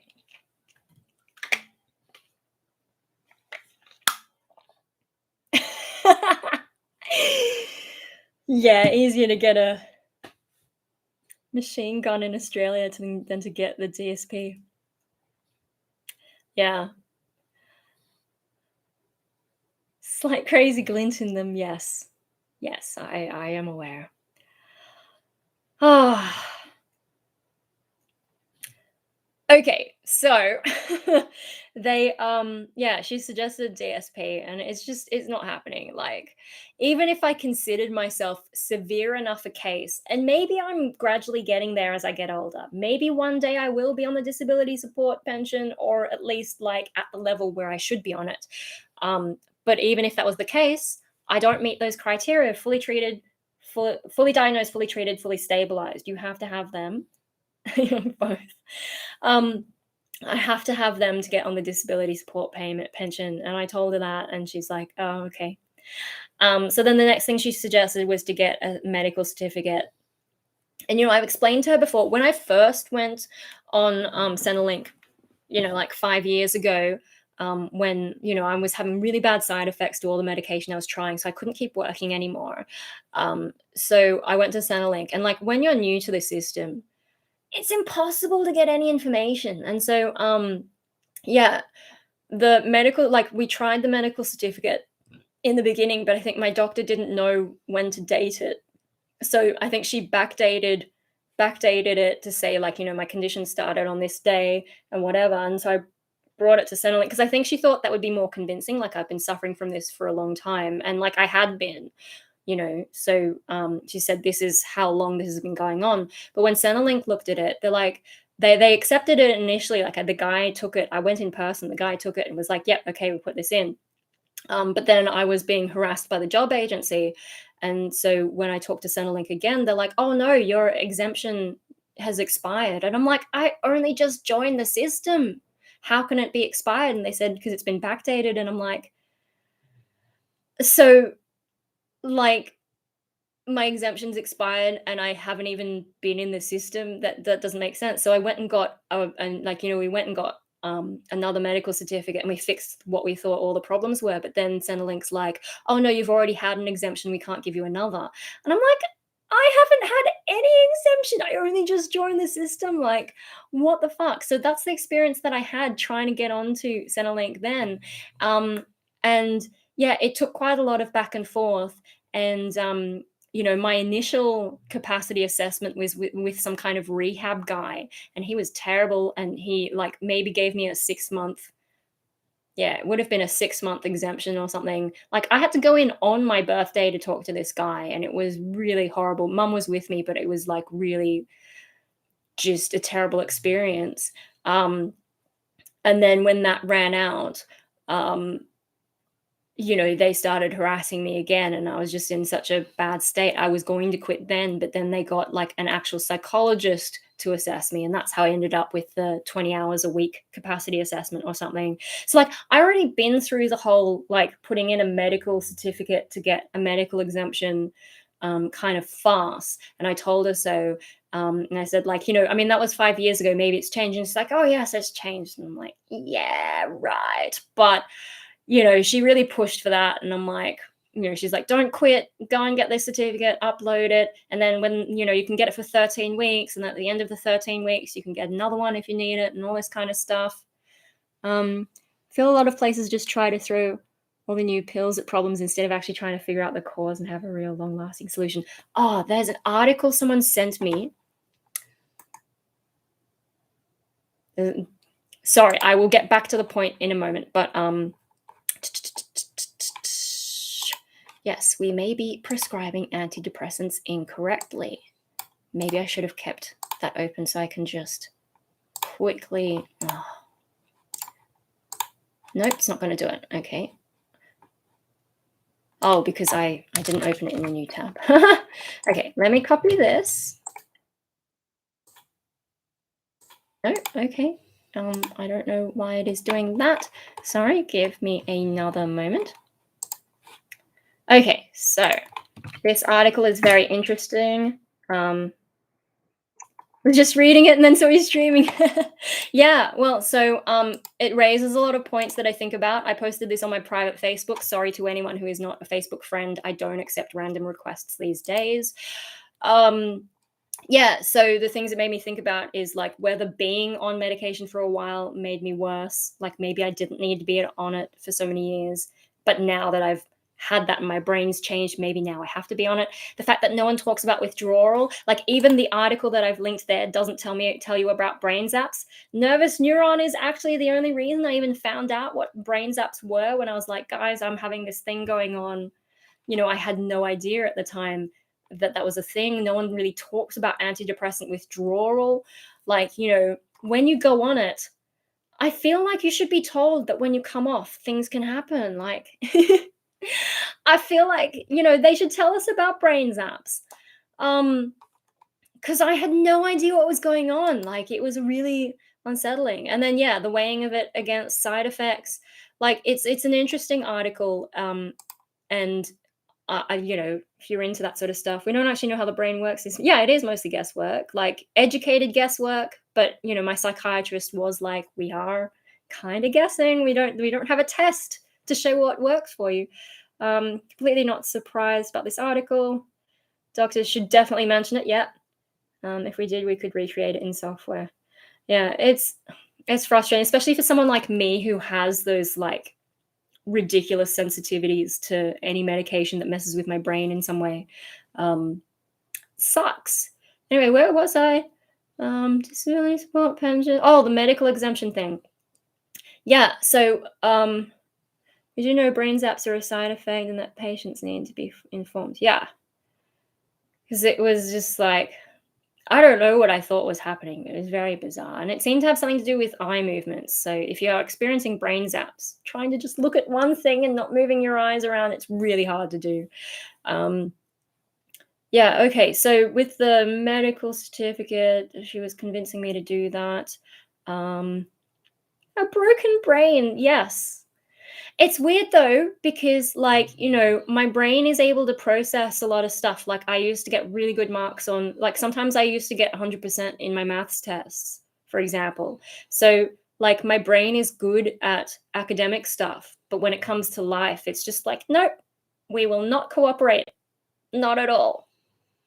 So, which is funny because I used to write fiction. I used to write like this RPG with some American friends. We must have all... It's because of Animorphs. I've got the whole Animorphs on that shelf there behind Venom and Fight Club and The Mummy. Animorphs, they mentioned a website, earthisours.com, doesn't exist anymore, or if it does, it would have changed a lot. And there was a message board in there. And so like in high school, I was right into that. And it eventually changed into these monster boards and then pro boards. Like we sort of jumped from thing to thing once we all got together. Join a community, perhaps even a death squad. Yeah, it was sort of like it was like an RPG, but I realize now that people are used to stuff like Dungeons and Dragons. It wasn't that structured. Animorphs is great, but that's why I got paranoid about putting stuff in my ears for a long time because I'm just that sort of a nut. But gotta protect your hearing. I think I first had to like definitely put in earplugs when I tried shooting. Like my ex took me shooting, which is probably a bad idea. It turns out I'm very good at shooting. So yeah, it's probably a good thing I don't live in America, didn't grow up in America, because that would not have ended well, knowing me and the things that go on in my brain. Anyway, yeah, and then being in heavy metal, you really want to protect your hearing. I wear earplugs even when I'm performing. I've learned to hear my voice in my like bone structure so that it's less of an issue. Singing, yeah. Anyway, what was I talking about? Animorphs.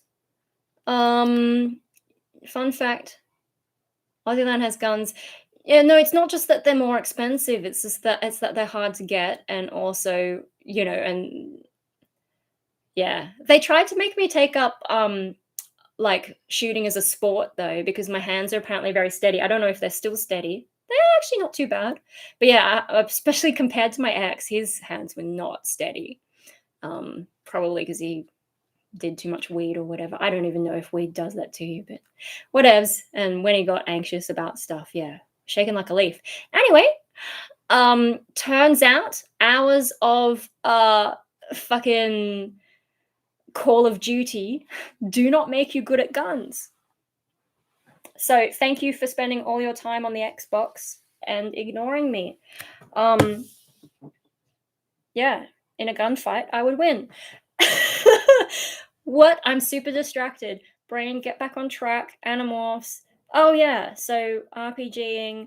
Um, so me, like, yeah, it was sort of more like collaborative story writing because we didn't really have a like dungeon master or whatever. Although we kind of took turns coming up with the bad guy, and then we'd all have our own characters and sort of, and sometimes we had like a side chat, like MSN Messenger, or no, it was AOL Messenger, AOL Instant Messenger. My God, that's how long ago it was. Anyone young probably has no idea. I was choked on my donut. If you have steady hands, you might want to consider. Oh dear. No, thank you.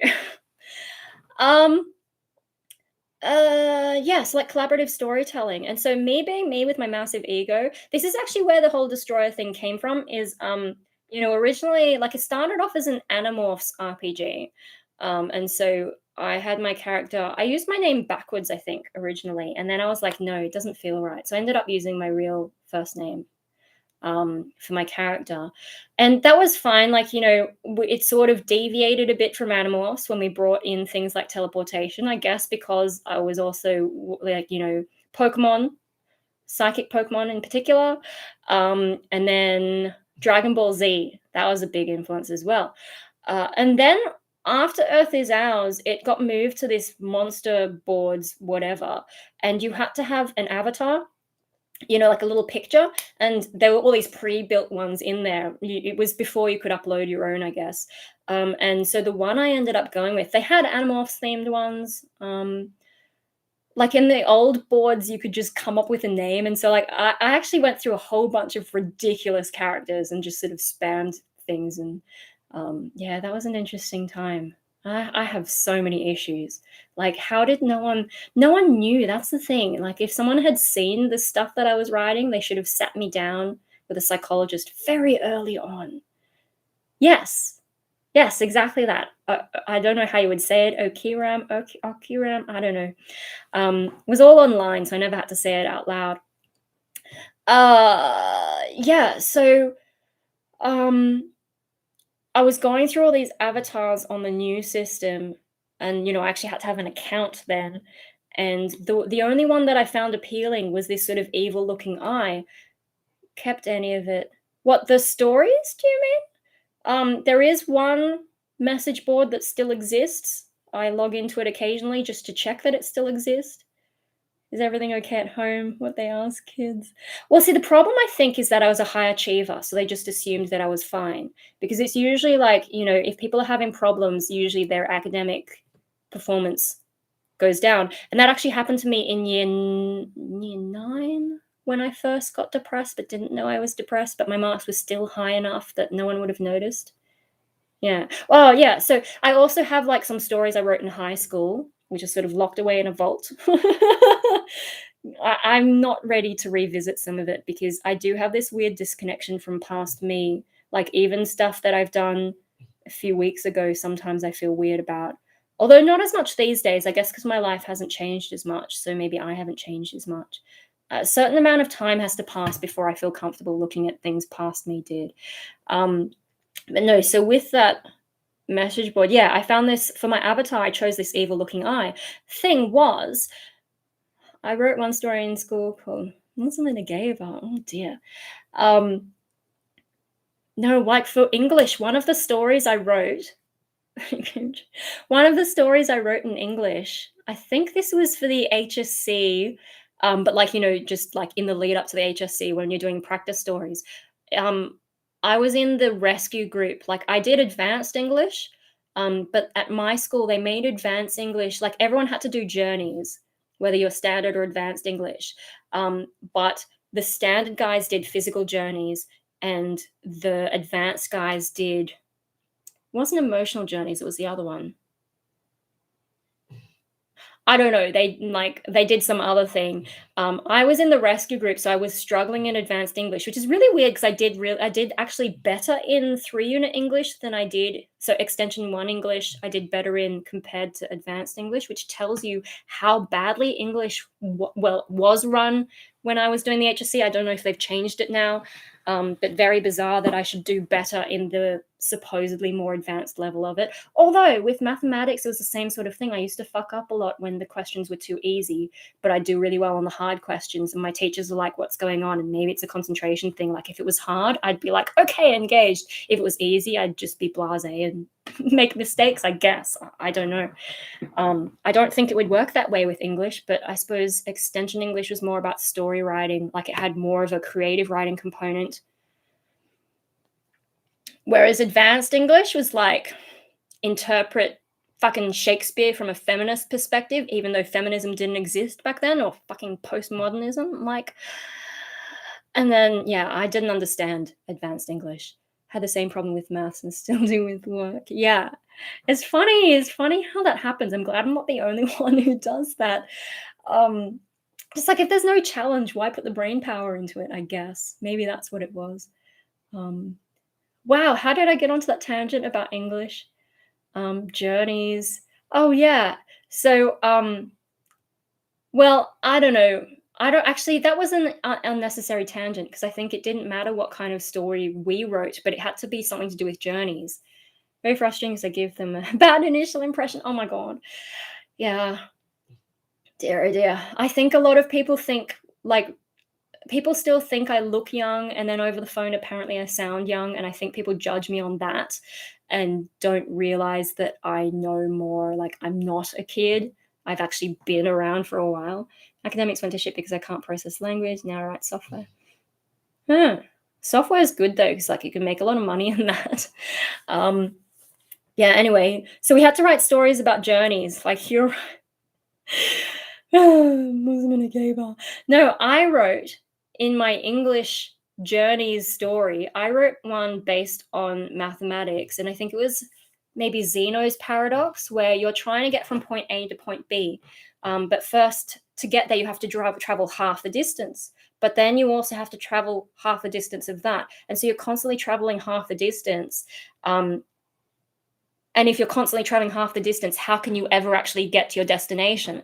And so I mean, there's a solution to it with calculus because you do whatever that was. I forget the words that go with it. That's how long it's been since I've done calculus. But the principle of it. I wrote a story about someone basically overthinking that. And so, like, they're in bed and they're trying to get to the door because someone's knocked at the door, but they're like, oh, how do I get to the door? I have to go halfway, then halfway, then halfway, then halfway. And they're just overthinking it. Like, that was my story. And I even wrote down like little formulas and stuff. And there was probably other mathematical stuff in there as well. I don't remember, but I was right into those paradoxes. I found them really interesting at the time. And I just imagine like some poor English fuck teacher sitting down to read one of my weirder, like, math stories, just being like, "Oh, shit, we've got this one." I don't think I got great marks for it or anything, but I just thought this will be hilarious because they won't understand it. And then seeing like maths formulas in an English exam, but yeah, this will be great fun. I'm glad to see I'm not the only one that gets sidetracked. My friends call it John Circle stories because eventually I say, anyways, we finish the stories 10 minutes later. Yeah, I mentioned earlier in the live stream, Jim Jeffries, he's a master of that stuff, especially Intolerant. Huge nerd move there. Yeah, why not? Because like I was struggling and I thought I was bad at writing because of high school. Even though like so in year 11 I did drama and we had to write like reviews and I got really good marks and I thought, "Ah, that's weird, like must be some kind of a fluke." But when I got to uni and I wrote my first big essay, that was in Japanese, and I was writing about Shinto, the Shinto religion. Yeah, it was Asian religions. I was writing about the Shinto religion, and when they dropped the bomb on Nagasaki, um, they accidentally, like, well, accidentally, they just happened to drop the bomb on the Christian side of Nagasaki, and I think there's this big mountain that blocked a lot of the blast. So the people who were on the Shinto side of the mountain didn't get impacted, but the Christian side did. And so, that sort of changed some of the religion in that particular area. And I wrote this essay all about it. And I think it was a 3,000 word essay. And I got a D. I thought like D as in the American system, ABCD, because it was the first time I'd gotten marks back from university. But no, in Australia, it means distinction, which is like the second highest category of mark you can get. High distinction is the next one above that. And I thought, that's weird. I'm not good at essays, but turned out to be better than I thought. That sounds stranger than a quantum physics documentary I saw. New Japan. Yeah. So, and then it turns out I can write and I can be pretty articulate when I write. It's just that I choose to use my powers for evil rather than good. I will go onto Facebook and write a rant, or I will write a rant to Centrelink, which is, we're well off topic now. Where do I pick up the thread? And yeah, because I'm not writing academically or not writing seriously in any way, I just don't give a shit. Anyway, so we got onto that. We were talking about Animorphs. I was talking about the whole destroyer thing, where the name comes from anyway. So if we pull back the thread before we get back to Centrelink. So on these message boards, I had to choose an avatar. The only one that I found appealing was, it was sort of this yellow eye, looked very evil kind of thing. The problem was my character was supposed to be a good guy. Truth be told, you can do a lot more than I think, maybe. I don't know what Razor Fist is. Anyway, so I had this evil eye as my avatar, but I was supposed to be a good guy. And so I'm like, well, how do I explain my choice of avatar? Because, that was relevant at the time. That was how we were writing, is like, we're actually the character. Whereas in later RPGs, we'd sort of say, these are our characters. Like we'd have our own account, but then specify what character was saying what thing. So it sort of evolved. But in the beginning, we were pretending to actually be the characters with these accounts and talking about stuff. So I had this evil eye avatar and I was just like, how do I explain this? I'm meant to be a good guy.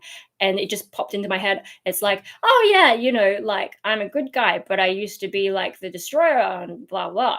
That's where the name came from. It just sort of popped in my head. It just felt right. And I'm like, yeah, okay. And so for a while after that, the story, like still going along being a good guy, the story sort of left Animorphs and became much more Dragon Ball Z.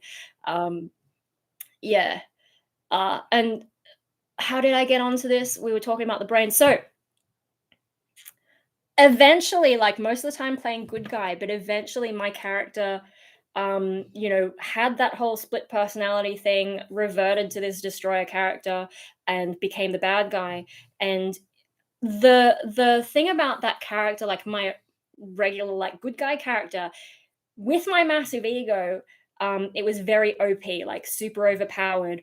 A bit like, I'm watching Heroes at the moment. We've got awesome.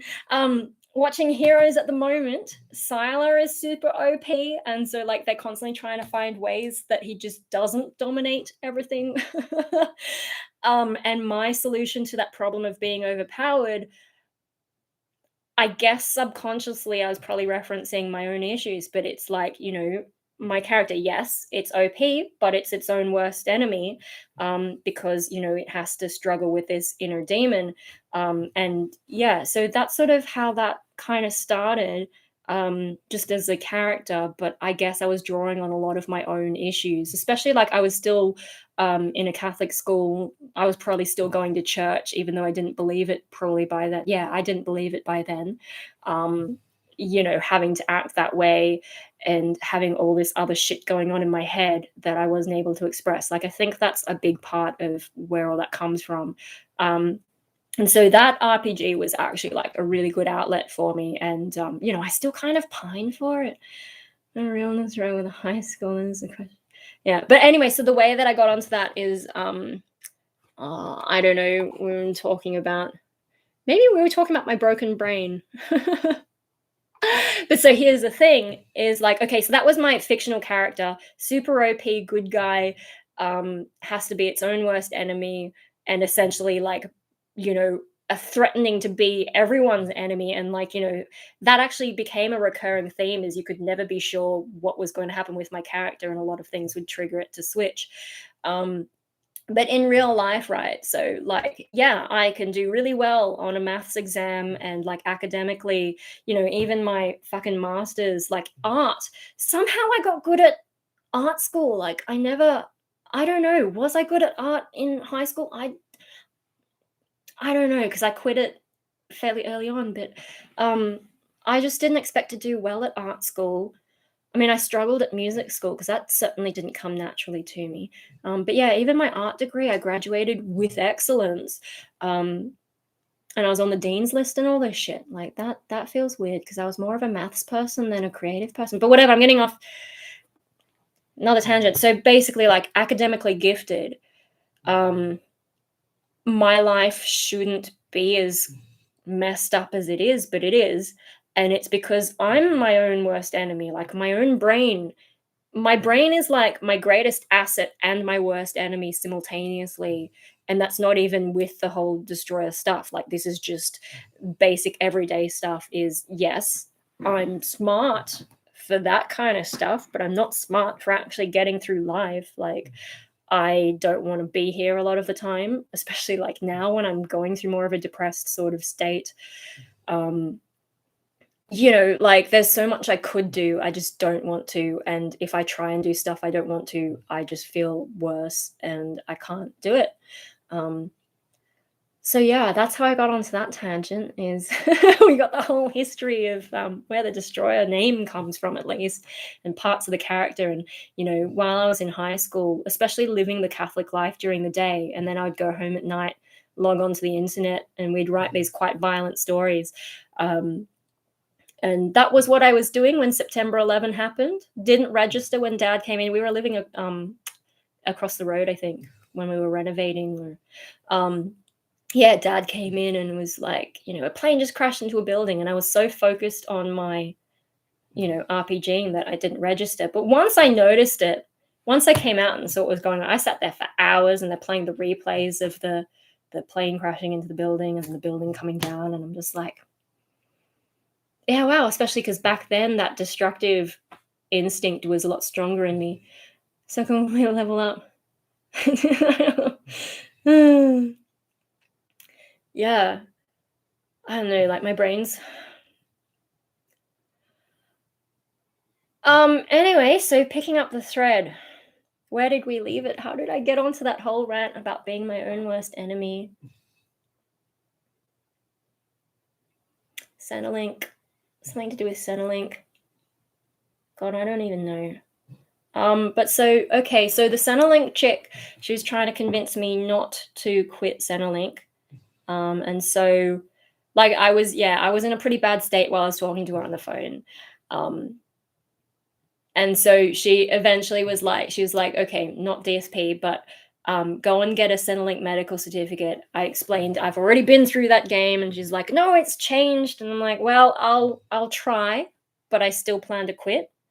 And she's also going to get a social worker to call me, which I'm pretty sure they're just gonna tell me the options that I already know about, which is, like, psychology, psychiatry. I'm not doing group therapy. I don't know. But, the reason I agreed to have the social worker call me is just because I've run out of ideas. My GP has run out of ideas. I'm the one suggesting that I try these medications, and she's just like, "Okay, yep, sounds logical. Might as well."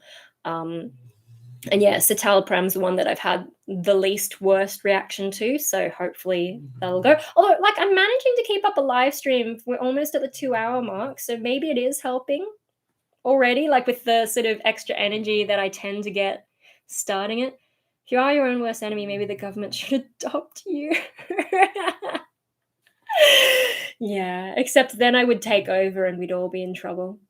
Um, where was I? You gotta be careful with my ego, guys.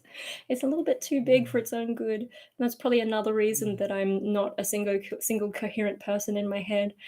Um, social worker. So I agreed to have a social worker call me just because I'm out of ideas. My doctor's out of ideas. I can't see a psychiatrist because the guy I used to go to, the whole practice is just telehealth already.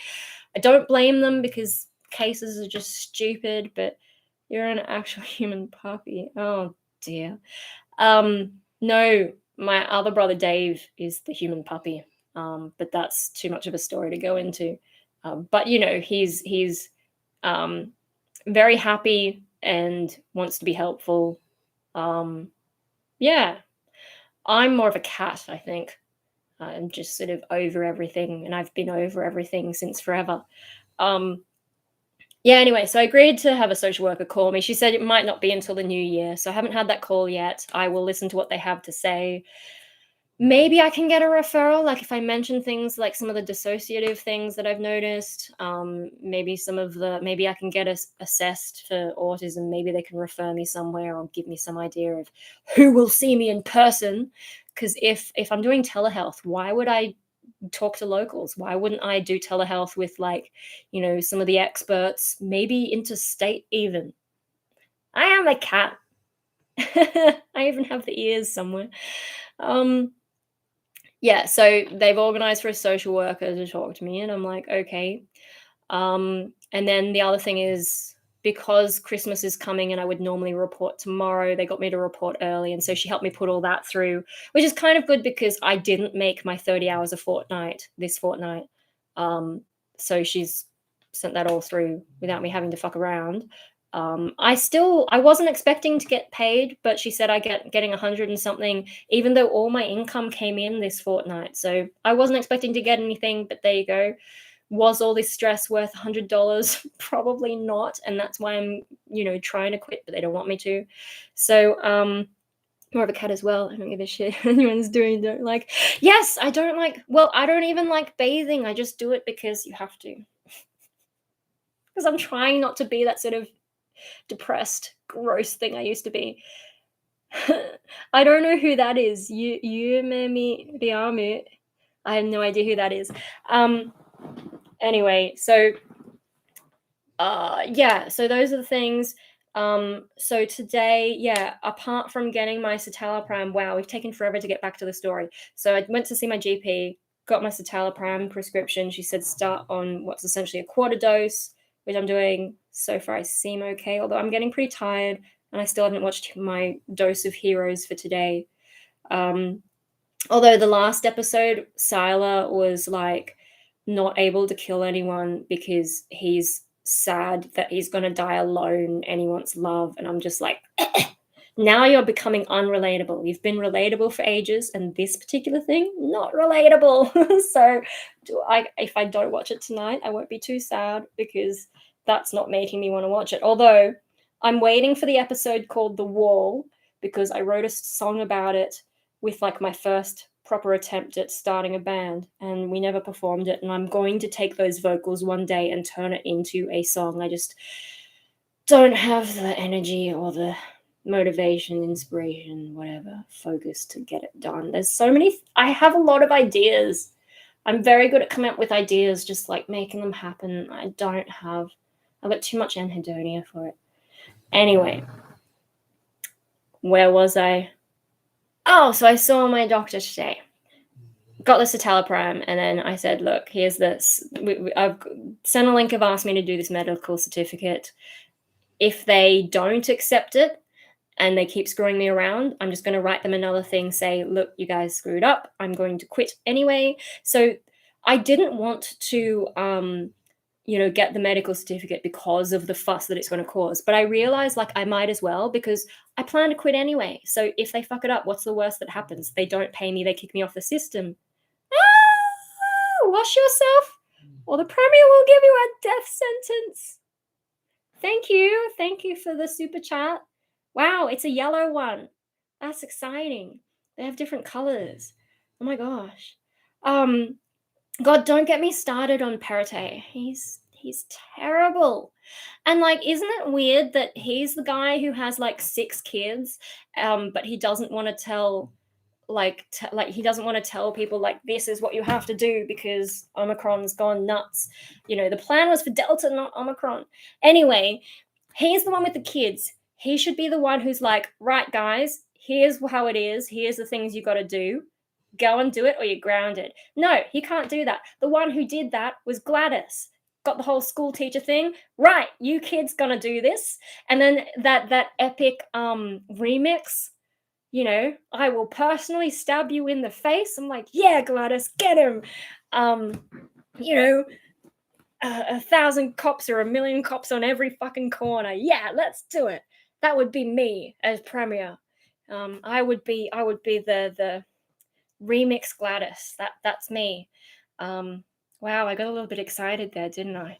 Yeah, I don't like Perrottet. He's weak, and he shot himself in the foot trying to be the freedom premier. It's like, you shouldn't call yourself that in a pandemic because there's always going to be something new that screws with your plans, and it always happens around holidays because that's when people get silly. But even before all that, like when we first came out of lockdown, I went to some metal shows. I was trying to come out of my Hallow Scream. Hallow Scream helped me a lot coming out of lockdown, getting some energy, and I was trying to keep that going to gigs. And I noticed like no one wears a mask on the dance floor. Like me and my friend, we were the only ones wearing masks. We looked fabulous because I had my punk rave one, and yeah. So I was like showing that off. So I would probably wear the mask even if it wasn't a pandemic time. Like, I was doing it before it was cool. I will keep doing it once it's no longer necessary. But yeah, no, people like especially like once the band's finished, another one, like, then there was a club afterwards and everyone's just squashed in there. No one has masks on. Bouncers don't give a shit. A lot of, like, if you're drinking, fine, but a lot of them are just on the dance floor not drinking. No one's wearing a mask, and I'm like, I'm not surprised. And it's taken him this long to think, gee, maybe we should have capacity limits come back. Really, like, once Omicron became a thing, he should have realized that the Delta plan wasn't going to work. I lost my train of thought. Well, that's okay. Frank Costanza lost his train of thought. He said, Festivus pole is unadorned because he finds tinsel distracting. But if you look at that scene, there's tinsel in the background behind him. So he may have lost his train of thought because the tinsel was present when it shouldn't have been. Someone put the tinsel up. To be kind of blunt, the nightclubs, the Wuhan flu is the least of what they are spreading. Oh, dear. Oh, no. Yeah. Gosh. Oh, dear. The new variant is unstoppable. Well, it seems to be chilling out in South Africa, although they are a younger population and they also got hit very hard early on. So you can't die twice, and they already lost quite a few people, whereas we haven't reached that point. And even if it's mild, or even if it's mild just for vaccinated people, there's a lot of people who aren't vaccinated, and then even if only like 1% of people end up in ICU, that's a lot of people. There's a big population, and we already started struggling with the hospital system with the Delta outbreak. So yeah, well, I mean, the immunocompromise is one of the ways that they think variants come about. So Unfortunate, but that is a way that can happen, because the virus can sort of like mutate around the antibodies, because their antibodies aren't as efficient, when you're immunocompromised. So yeah, it is a big problem.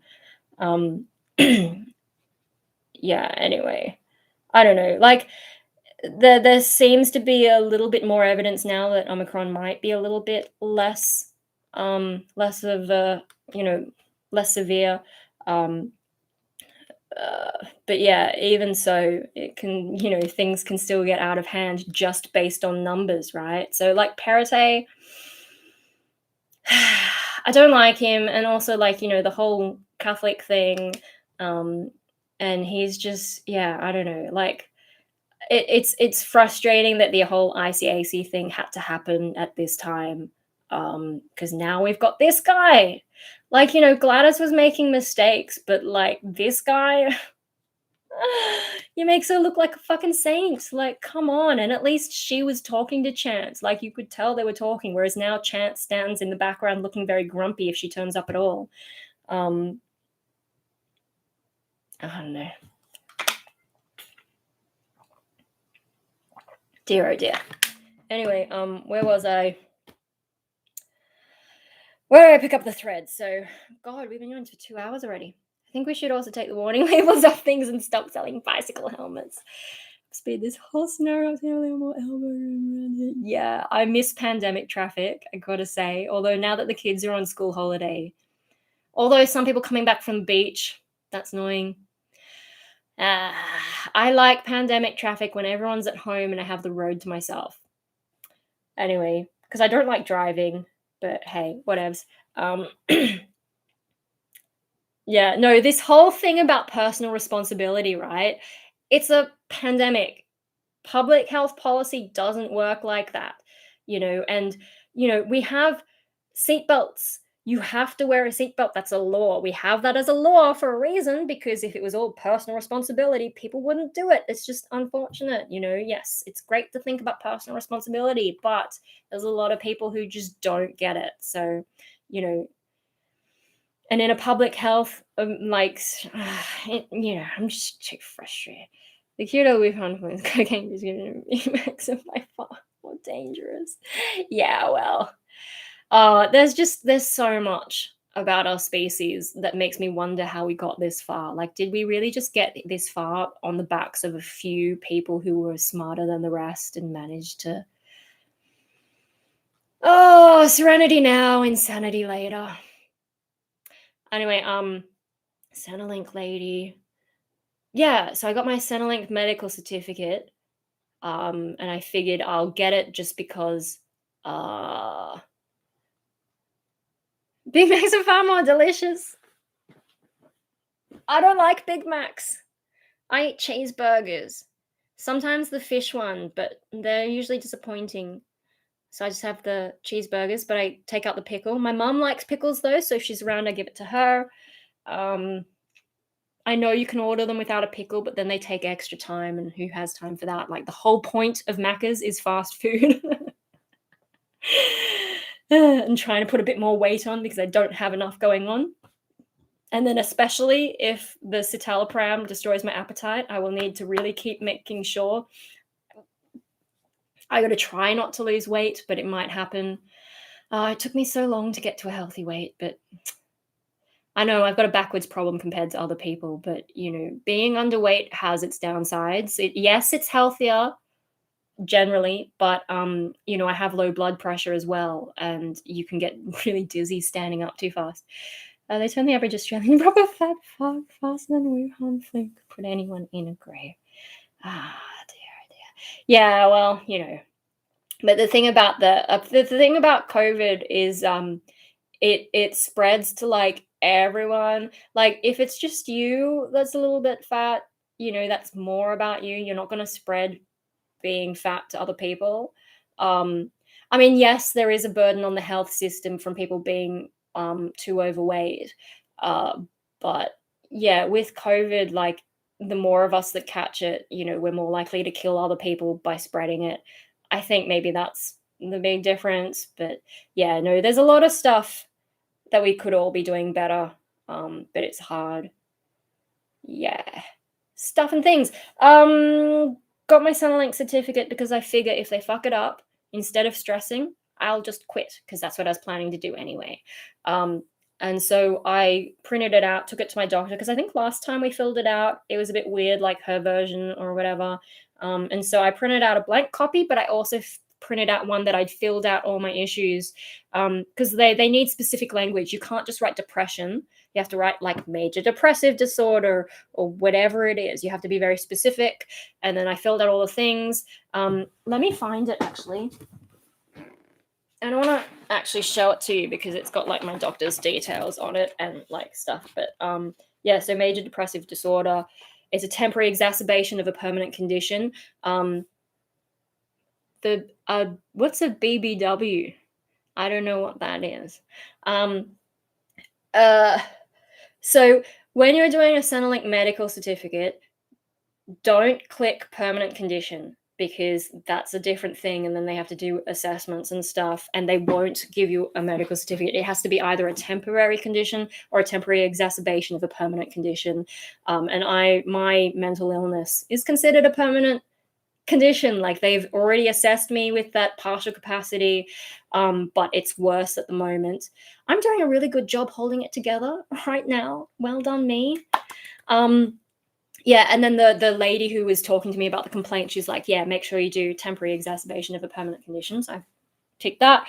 And then for the prognosis, if it's less than 3 months, I think it's harder to get the exemption because you're not out of action for very long. But if you do it for too long, then it becomes more of a permanent condition. So I've got 3 to 12 months, which my doctor, she thinks it'll probably take about 6 months for me to get over this. I think maybe that's how long it's taken me in the past, is 6 months, and then I sort of recover. Although the last big depression was a couple of years, so cross fingers for me that it is only like 3 to 6 months. But yeah, and then symptoms. So we had to list that. So I listed anhedonia, low mood, suicidal thoughts, increased stress, anxiety, fatigue. These are all the things related to major depressive disorder. I don't know if this will help anyone, but hey, we go through it anyway. Then treatment, past, current, planned. So I've just got things like, the psychotherapy, medication, change of medication due to poor side effect tolerance, ongoing checkups, blah, blah, blah, blah, blah. Yeah, hopefully this medication does better because I don't want to be on that whole yo-yo again.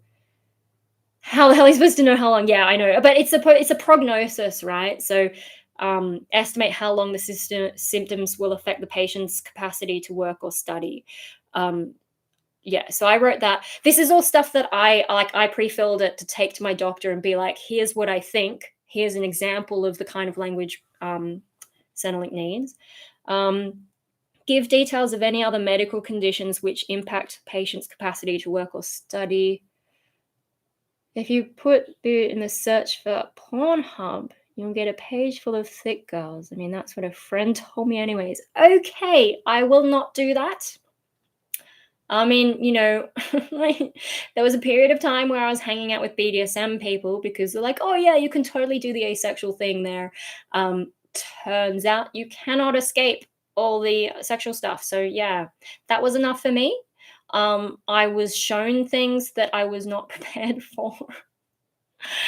And we will not speak of that again. But I'll make you wonder. You guys can sit there and wonder what someone showed me at one of these little meetup things. And I'm just like, yeah, okay, good for you if that's what you're into. But yeah, it like, Anyway, moving on.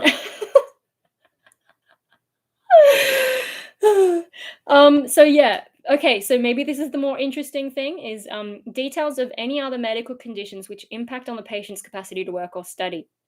I wasn't sure if I wanted to tell Centrelink this stuff, but hey, further psychiatric symptoms yet to be diagnosed, including dissociative experiences and possible autism spectrum disorder. So yeah, so I've included that. The thing is, like, I'm not going to get a diagnosis for any of that stuff because I can't see a psychiatrist, and the last psychologist was useless. Yeah, and I feel like I need to see a psychiatrist for some of the things that I've experienced. Yeah, and then, I don't know, like, I flip-flop, like, yeah, maybe I do have autism, and no, I definitely don't. I flip-flop, but, at some point, I probably just need to be assessed so we can, address that question once and for all. I definitely have something that's not normal about me. Whether that's autism, I mean, autism's becoming increasingly normal these days, isn't it? But yeah, whether that's the thing or if there's some other name for whether I get my own syndrome named after me. Yeah, so I've added that. But yeah, yet to be diagnosed. So there's other things going on. They also have a thing for like secondary conditions, but I didn't fill that out because I don't think I have any secondary conditions. Maybe you could put dysthymia, but I don't know. I think I've been okay for the last couple of years. You have to have it. You have to be feeling down for like a couple of years to really have that dysthymia diagnosis. And I've been okay. I've just been flat. And anhedonia isn't really a diagnosis on its own. It's only ever listed as a symptom, which is annoying because I feel like anhedonia could be its own condition just from my own experience, like just feeling flat all the time. Not depressed, just flat. Without those extra symptoms. But yeah, no, my anhedonia has decayed into more of a depression. Same thing for me. Yeah, maybe you do, maybe you don't. Then I just got assessed. Not sure how much the diagnosis helped. Still like, maybe it's actually something else. Yeah, that's the thing. Like, even if you get a diagnosis, you can be misdiagnosed. So, but at least if someone sort of looked at my problems and could give me some indication, if like if they said, yeah, you're autistic, I would be like, but here's the reasons I think I'm not, and try and listen to their justification. That could turn into a bit of an argument, but anyway, yeah. um oh, the other thing that's important with a Centrelink medical certificate, I mean, I don't know if I'm getting approved, but they've got plenty of evidence in my complaints. Like, I've consistently complained about the same similar things, and I've also had this conversation. So I'll be very surprised if I don't get approved. But one of the things that's important that I found on an Australian Unemployed Workers Union post is the dates that your capacity to work or study, the dates that you're unfit for it. So the maximum you can get on one medical certificate is 13 weeks, but if your doctor lists it as less, you won't get the full 13 weeks. So it has to go a little bit longer than that, but not so long that it looks like a permanent condition. Yeah. So my doctors put me through to almost to the end of March, which is about 13 weeks. Autistic women are emulators. It's often harder or near impossible to detect it. Yeah, well, see, that's the thing. Like, I seem to be able to adapt to different situations and just blend in, even though I don't fit anywhere. Like doing my fashion videos, it just switched on, and it seems like I filmed a reasonably good, video in that style. Also, like working at Bonsai this week, we had a lot of customers, which is a bit unusual, and my boss was out at one point, so I had to serve them. I don't usually serve customers, but I used to do a lot of retail, and straight away the retail version of me just switches on, and I'm like, oh, how can I help you? Like, I can't even pretend to do it right now. If I try and act the way that I act in a retail setting, like, I have to be in the retail setting to be able to do it. I can't do it here. It only comes out when I'm actually in that situation. But yeah, no, it just switched on, and the whole customer service thing. Um, yeah, it's kind of odd to think about sometimes.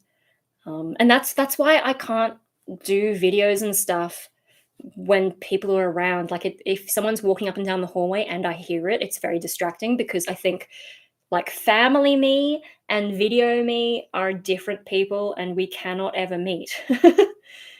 You sound like an ASD.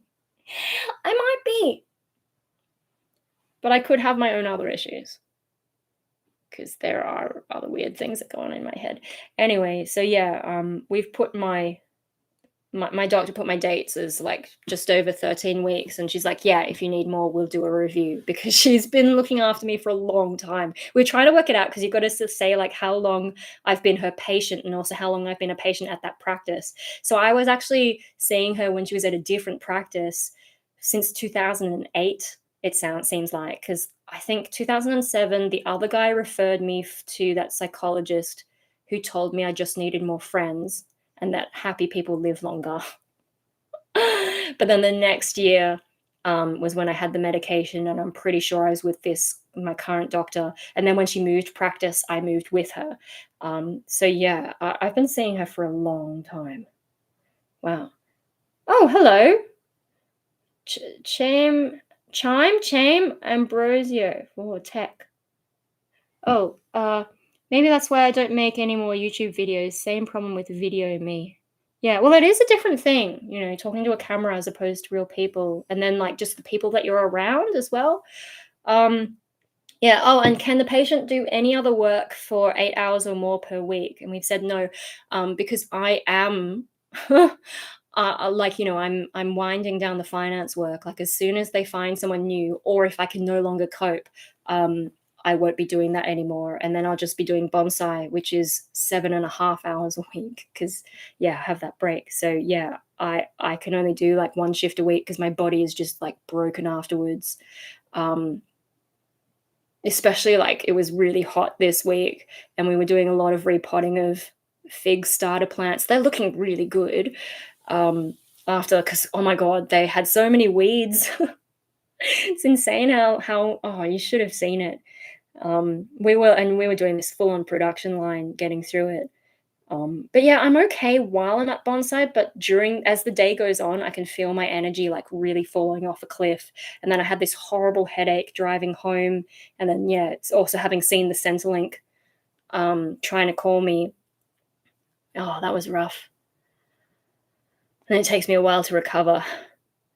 Yeah, so I can only do that once a week. I can maybe do an extra shift sometimes if it's just to teach, but I can't do it consistently. Hello, Jason. Yeah, so we've been going for a while.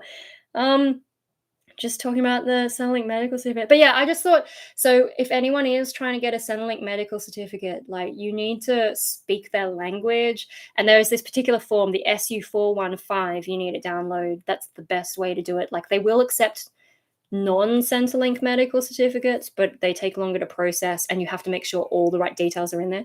Just randomly opened my YouTube page and came across this live stream.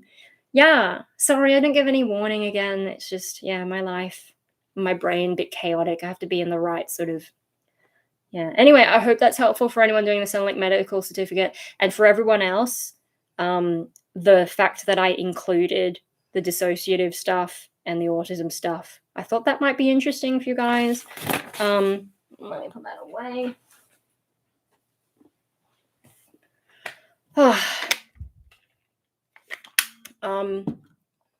Yeah, so I've sent that in.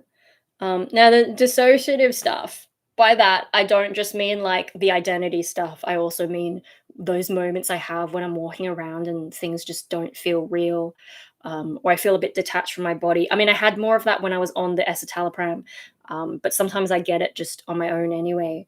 Especially like these days, it's happened a bit more, although it sort of died down a bit apart from what the medication did to me. Uh,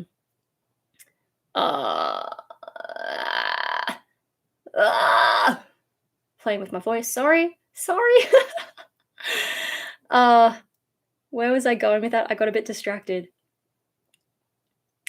Yeah, and then the thing that has really been picking up lately is so like I think I'm over the existential dread that there's no meaning to life, but I've sort of moved into like nothing feels real, or reality feels wrong, like I'm in the wrong reality, like this isn't where I'm supposed to be or something. Like it's that I don't know if that's dissociation, but it's something really weird, and it's a bit unsettling. And when you've got the anhedonia,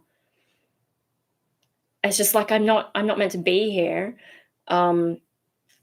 But not in a suicidal way, as in just like the world is wrong somehow kind of way. Is that wrong reality thing more a feeling or a thought? If you had to pick one. I think it's a feeling, because like, I just feel like there's something off, and then I think, what is it that it feels off?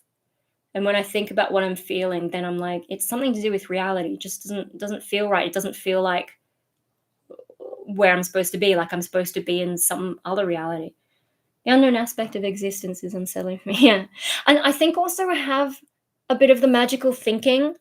But, like, I'm in denial about the magical thinking. So, like, I have the logical part of me that is like, "No, here's what reality is like, all these things." But there's still a part of me that's like the little kid waiting for the Harry Potter train. I didn't like Harry Potter, but I feel like that's a sort of reference most people will get. Um, waiting for Doctor Who to swing by and pick me up, or waiting to accidentally set something on fire just by looking at it. Like, I'm still waiting for those weird magical things that happen in fiction, which I know can't happen, but some part of me is still hanging on to that. And I'm like, but why? Like, why can't we just grow out of that? Like, we know it's not going to happen. Um, but yeah, it's this sort of persistent sort of waiting, and that is a bit odd as well.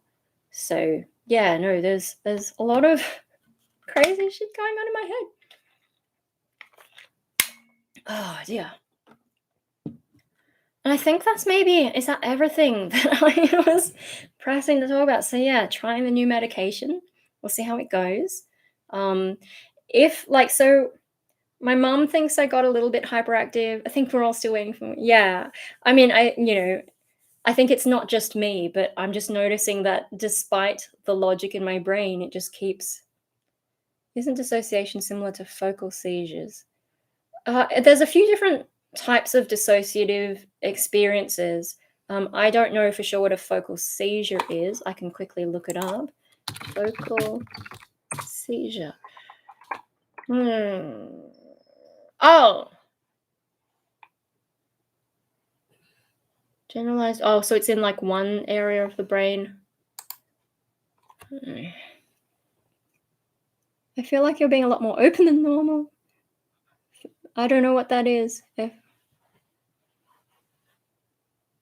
Oh, that's a spam person. Let me just get rid of them. Hang on, guys. Report.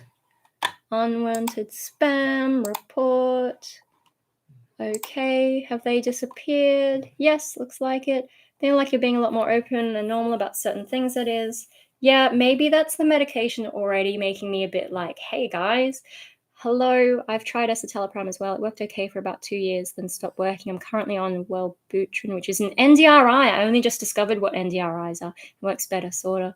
It seems you get a lot of anxiety from a lot of things you have going on, which keeps it from ever getting very low. Keeps what from the anxiety from getting very low. Oh, that was just my umbrella falling over. Dissociation and focal seizure is very similar.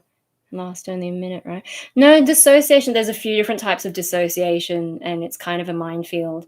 So, there's like dissociative amnesia, depersonalization, derealization, dissociative identity. I think those are the main ones. There's maybe another one. Is dissociative fugue the same as dissociative amnesia? Oh, no, it's slightly different.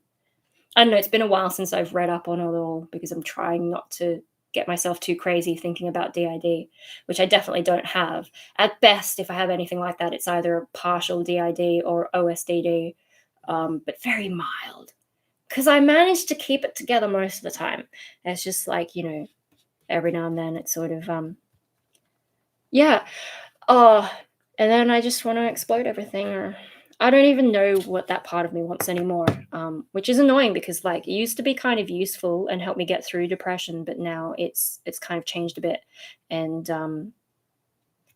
yeah, not helpful. Just makes me pine for things that I can't have. I'm trying to work out if I just. Yeah, it's the other thing is that's really difficult is like everyone has slightly different experiences. Hope is trying to escape, maybe. Oh, I told you I was going to talk about Hope. Hopey, say hello to everyone, babe. No. He has a lot of anxiety problems, and lately, like when he gets really anxious, I think that's the cause of some of his stomach issues. Um, you are trying to escape, babe, but you're just gonna come back in. It's like a cat. That's why I have to leave my door ajar a lot of the time.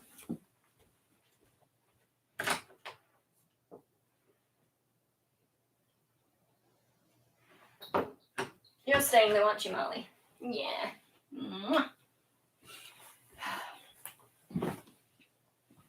Oh my god. Derealization. No, oh, okay. What are your triggers for dissociation? Stimulants like food, exercise, stress, or trigger? No, see, I don't think I have dissociation in the regular way, and that's why I don't think I can be diagnosed with a lot of that stuff. I think I've got something similar, but not quite the same. And for me, it's certain thoughts. Sometimes it's random, actually. Sometimes it's impatience. Sometimes it's watching one of these triggering media where I've got a little bit too much empathy and it just kicks that brain circuit into gear. And it's just like, it used to happen while I was watching. Now it's like I'll watch it and I'll think I'm okay. And then I'll go to brush my teeth. And that's usually where it happens. I talk to Cam sometimes at night. I think he's disappeared, but I'm trying to brush my teeth and then it just like, yeah, it's weird. My friend has dissociation disorder. She has the amnesia type. She totally forgets certain events completely. It also manifests as her staring in the mirror and freezing for a long time. Yeah, okay. Try moving to the States. No, I'm not going to America. He has every right to shit himself. Oh, Hopi. Hello, Hope. Did you get taller? No. Just maybe sit up straighter. When you do dissociate, how long does it last? No, sometimes it's quite a while. I think maybe you have a different idea of what dissociation is. It can last quite a while. And sometimes it takes a while for me to properly snap out of it.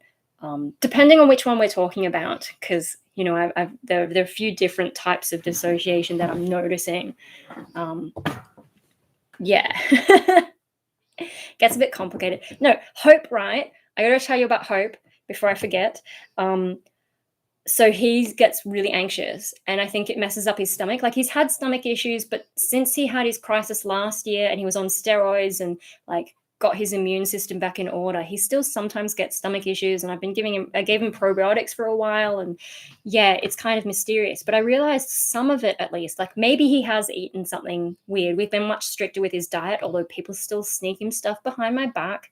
I know it's happening, but Anyway, so people are a bit stricter, at least while I'm around, and I'm around most of the time. So, but I realized some of it is anxiety. He just gets so anxious that his stomach goes out and he won't eat in the morning. And the other day he was like rolling around in obvious discomfort. But I realized it often happens when mum goes paddleboarding. She got one of those inflatable stand-up paddle boards. So you can roll it up and just take it out, pump it up at the beach so you don't have to have roof racks or anything. And apparently they work really well. I wouldn't do it because I've got this hair and I don't want to get it all wet and like turn green from reacting with the bleach. Yeah. So the thing is, though, I realized like it's not just that she's leaving early in the morning to go do something that's out of routine from his perspective. I realized that the bag that it rolls up into, it has little wheels on it, right? So it's this big bag with little wheels and she rolls it around. And from a dog perspective, that looks a lot like a suitcase. And when a suitcase comes out, it usually means mum's going to disappear for a week or so. And he hates that. And I think he's getting anxiety from her doing paddleboarding because he thinks that she's going to disappear. He thinks she's going on holiday. And I'm just like, oh my God. I know that he knows what a suitcase is, but I didn't think he'd associate it with a paddleboard bag. And so I'm just like, oh my God, poor baby. And so whenever that happens, I have to spend some time cheering him up because he just won't eat his breakfast. Like earlier this week, maybe that was yesterday even, I don't remember. He just wouldn't eat until about 12. And he was in so much discomfort, but once he cheered up, he started eating. And I'm just like, my God, he's definitely my dog, very sort of grumpy about Marley. He doesn't want to share anything with Marley. So a bit antisocial, although he loves his grandma. Serious mental problems. Oh my God. But he's really sweet and he's really intelligent. And I can't work out if he's intelligent because he's anxious and constantly noticing everything, or if he's anxious because he's intelligent. Did I get that right? You know what I mean. Wow, there's a lot of comments. Where am I up to? Do you feel outside yourself like you're in the third person? Not usually. Yeah, not usually. Never dissociated, but I've been known to zone into things. Is Hope your cat? Well, he's a dog, but sometimes he acts like a cat. But then he's a small dog. Lap dogs are sort of like cats in some ways. Do you ever or would you ever be open to a Zoom chat or something similar? I'm not keen on Zoom. I've done one Zoom chat with someone, but I didn't download it onto my computer like the client. I just did it through the browser. Sorry. It's great you're sharing experience with dissociation. Helps many people to know they're not alone. Yeah, well, see, I don't know for sure if what I experience counts as dissociation. I don't know, my nose is a bit itchy. Don't know why. But yeah, no, the other question I wanted to go back to was nervous neuron. I feel like you're being a lot more open than normal. Do you think that's because of the citalopram? Or is it just that, I haven't done much videos and live streams in a while and I've got a lot to get off my chest? Or is it both? But because my mum did think, like, at dinner, I took the tablet, the half tablet, and then got back to eating. And then we were talking about something and she said, I think you're already hyper. And then, yeah, I was feeling a little bit of the edge of jittery, but it's such a low dose that, could it have affected me already? Because I did notice, like, when I went back on it during Rainbow Death Ray, like, seriously, what happens in band prac stays in band prac. I'm not going to say what, like, how my behavior was, but I was very, like, that sort of hyperactive thing running around the place. And yeah, I think that happened more than one day. Like, antidepressants aren't supposed to work until you've been on them for a month or so, but I would get that sort of initial high from it for the first few days of taking it. And yeah, I just wonder if being on a quarter dose, if that's maybe influenced me to be a bit more open, share a bit more, talk a bit more. We've gone for 2.5 hours already. Maybe it's already affecting me. How long have you been on acetal? No, see, you might have missed the beginning of this live stream. The escitalopram didn't work for me. I felt like, I had really bad nausea. You can go back and watch the beginning of the live stream after we finished. But so I'm trying citalopram now, which I've had before. It gives me that initial jitteriness, agitation, energy. It kind of like, I think maybe did I start taking some just before, or maybe it was a different SSR, I don't know. But before the Foundry Road gig, and I was like dancing like a nutcase in the crowd, just on the sort of SSRI starting weird energy. But then the side effect long term that I got from it back then was my appetite died. But as far as side effects go for me, not too bad. That's a summary of what's going on. The escitalopram, I had so many bad side effects. Even on a half dose, even on a quarter dose, that I'm just not taking it. So we're back to citalopram, taking a quarter dose, and we see how that goes. It's hard to tell. I felt you went into the origin of Destroy a bit more than you normally would, but that might be because there was actually a reason to bring that story up. The amount of talking is normal. So content you might need to look back and consider it for yourself. Cool. I don't really watch my live streams back. Like, I would do eventually review them just to make sure that the ad breaks, like YouTube puts ad breaks, like it squashes them all. So I'm sorry to anyone who ever comes to my live streams for an early replay, because hopefully they're not showing you an ad every 2 minutes, but that's what it looks like. And so I just go back through and I put it like every 20 minutes or so, just spread them out. And so I just look for gaps, but otherwise I don't really watch myself back because these are so long. I've got other things to do. And also, like, I struggle to watch myself sometimes because, like, the way that I present and then having to watch it and then it's already in the past, it's a past version of me. Sometimes that's a bit weird. And then, yeah, just trying to concentrate on it for so long. And then I get a bit bored by myself. Like, I'm genuinely, like, from the start, I've genuinely been surprised that anyone cares what I have to say and, like, finds what I have to say interesting and will sit here for 2.5 hours listening to me. I can't listen to myself like that. I can't listen to other people on YouTube like that. I can listen to short videos, which is funny because I don't make short videos. You'd think that I would emulate the people I actually watch, but I don't. It's kind of odd. So yeah, I won't be watching myself.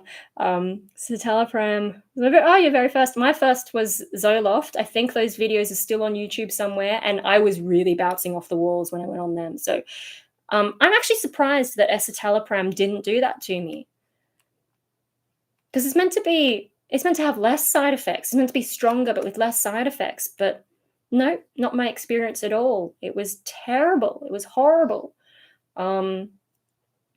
I don't know why that is. So yeah, the SSRIs, some of the other SSRIs, they just make me bounce off the walls when I first take them, and then they settle down. Zoloft made me into a zombie. Citalopram destroys my appetite.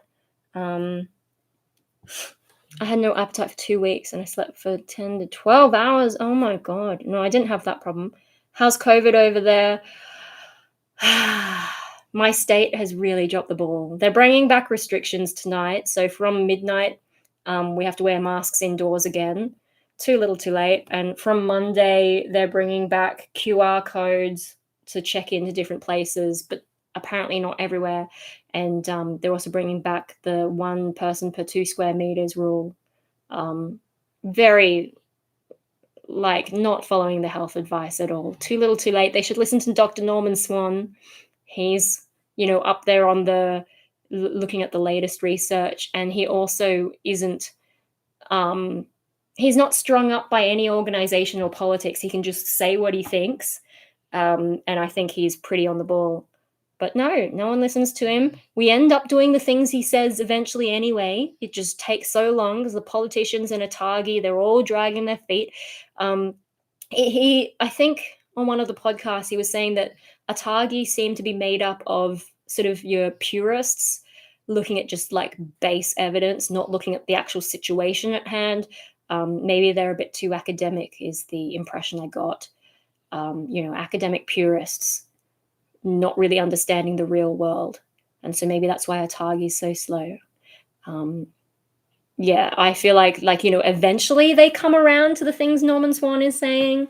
It just takes them a damn long time, and we could, save ourselves some trouble and just follow what he says.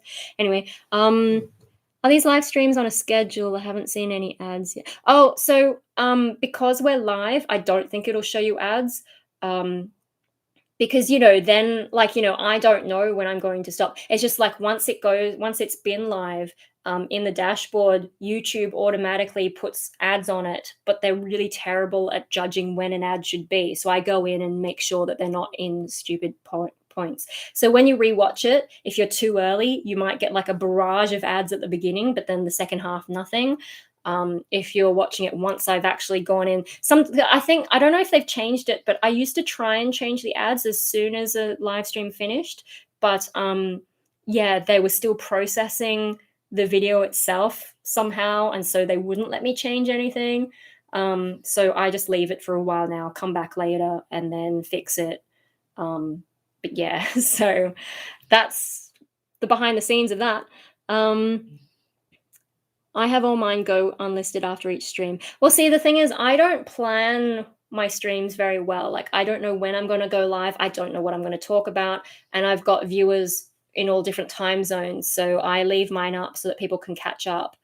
Because I know there are some people who like to have it as like background noise, or they're interested in what I'm saying and they just happen to be asleep. So I leave them up so that people can catch up.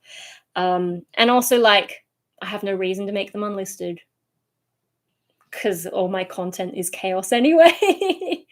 I don't like to watch my own videos back. Sometimes I just click back to parts to jog my memory. Yeah, I guess when it gets to wow, we're heading towards the 3-hour mark.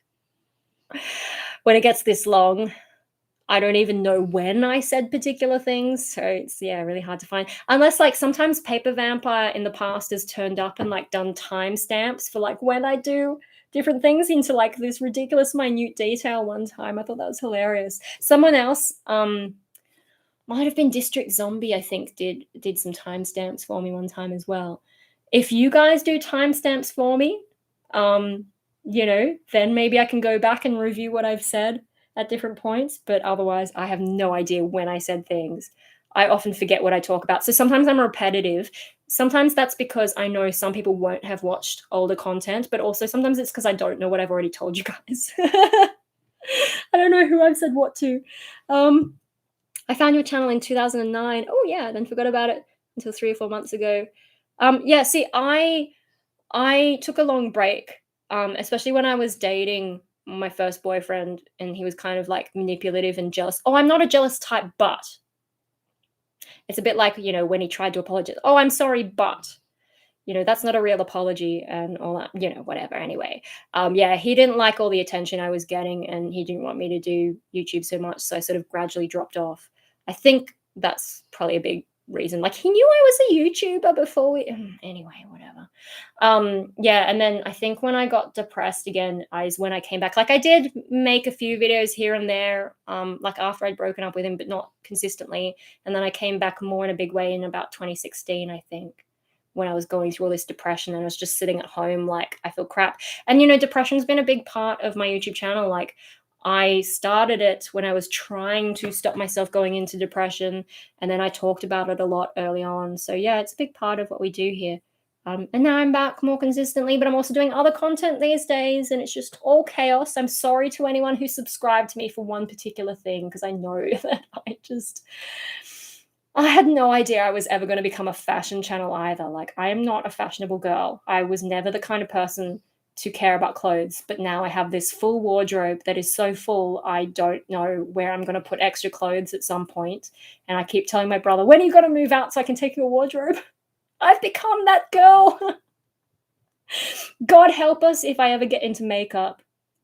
I had to buy a brush thingy because my eyeshadow was getting all crap and running out, and I asked the lady, like, so I use this sort of sponge thing that came in my cheap thing. She didn't even know what I was talking about. Like, that's how cheap the makeup I use. Someone gave it to me. And so, I was trying to describe, because like she showed me these big brushes that you do eyeshadow with, and I was just like, that is too scary. So I've got this tiny little brush, but it doesn't work well for the job. It's more of I think it's for blending.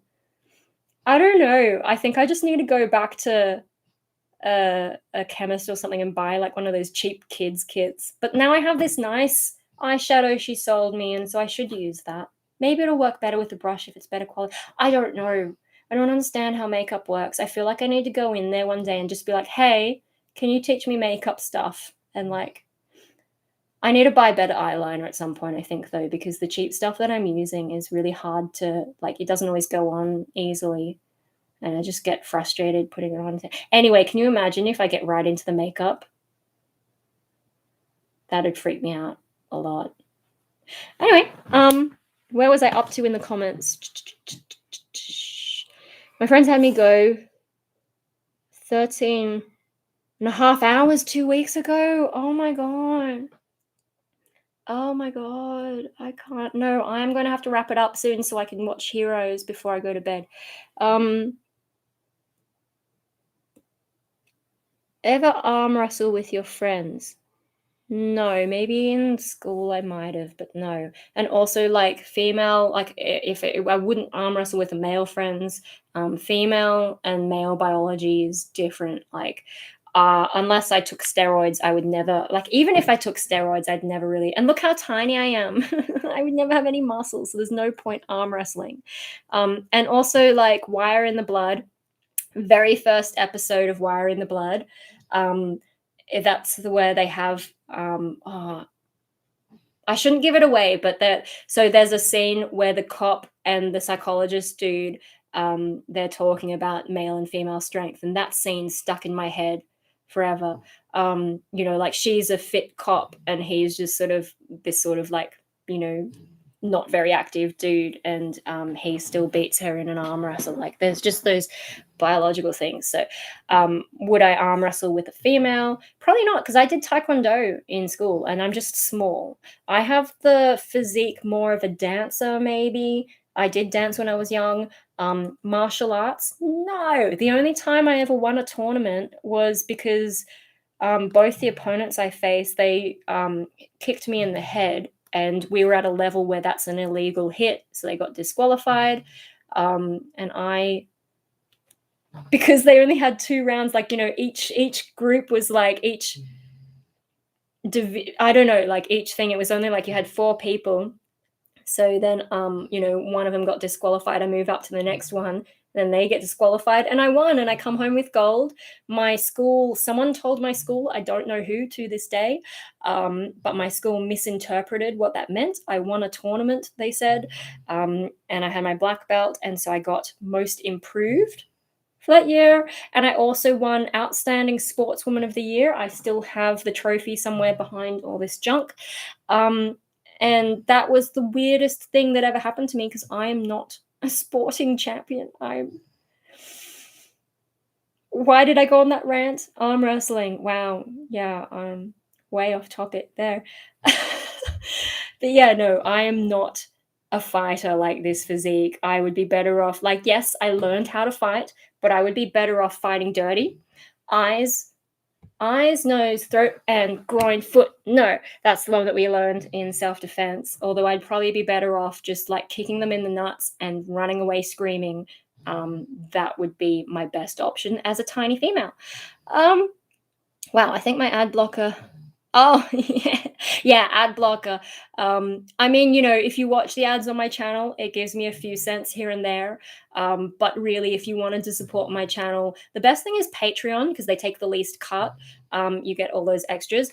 But I also appreciate everyone who does the super chats and stuff because, like, YouTube does take a more of a cut, but it's kind of fun to have that interactive thing come up in the live chat, and it's always like, oh my god, you guys are so nice to me. Yeah, so if you want to use ad blocker, I get it. Especially like YouTube, they don't personalize my ads. I have it turned on. I'm like, yes, personalize my ads because there are some ads I don't want to see. Like for a while, they were showing me ads for men's undies, and I'm like, what am I supposed to do with that? And yeah, it's turned off permanently. And I said, no, turn it on, and it doesn't work. And it's a known issue. And like, other people have seen this, and YouTube never does anything to fix it. Google never does anything to fix it. So yeah, that's annoying, and I get it. Must sleep soon. Yes, me too, actually. Paging timestamp guy. I think Paper Vampire is your best bet if you want timestamps, but I don't know.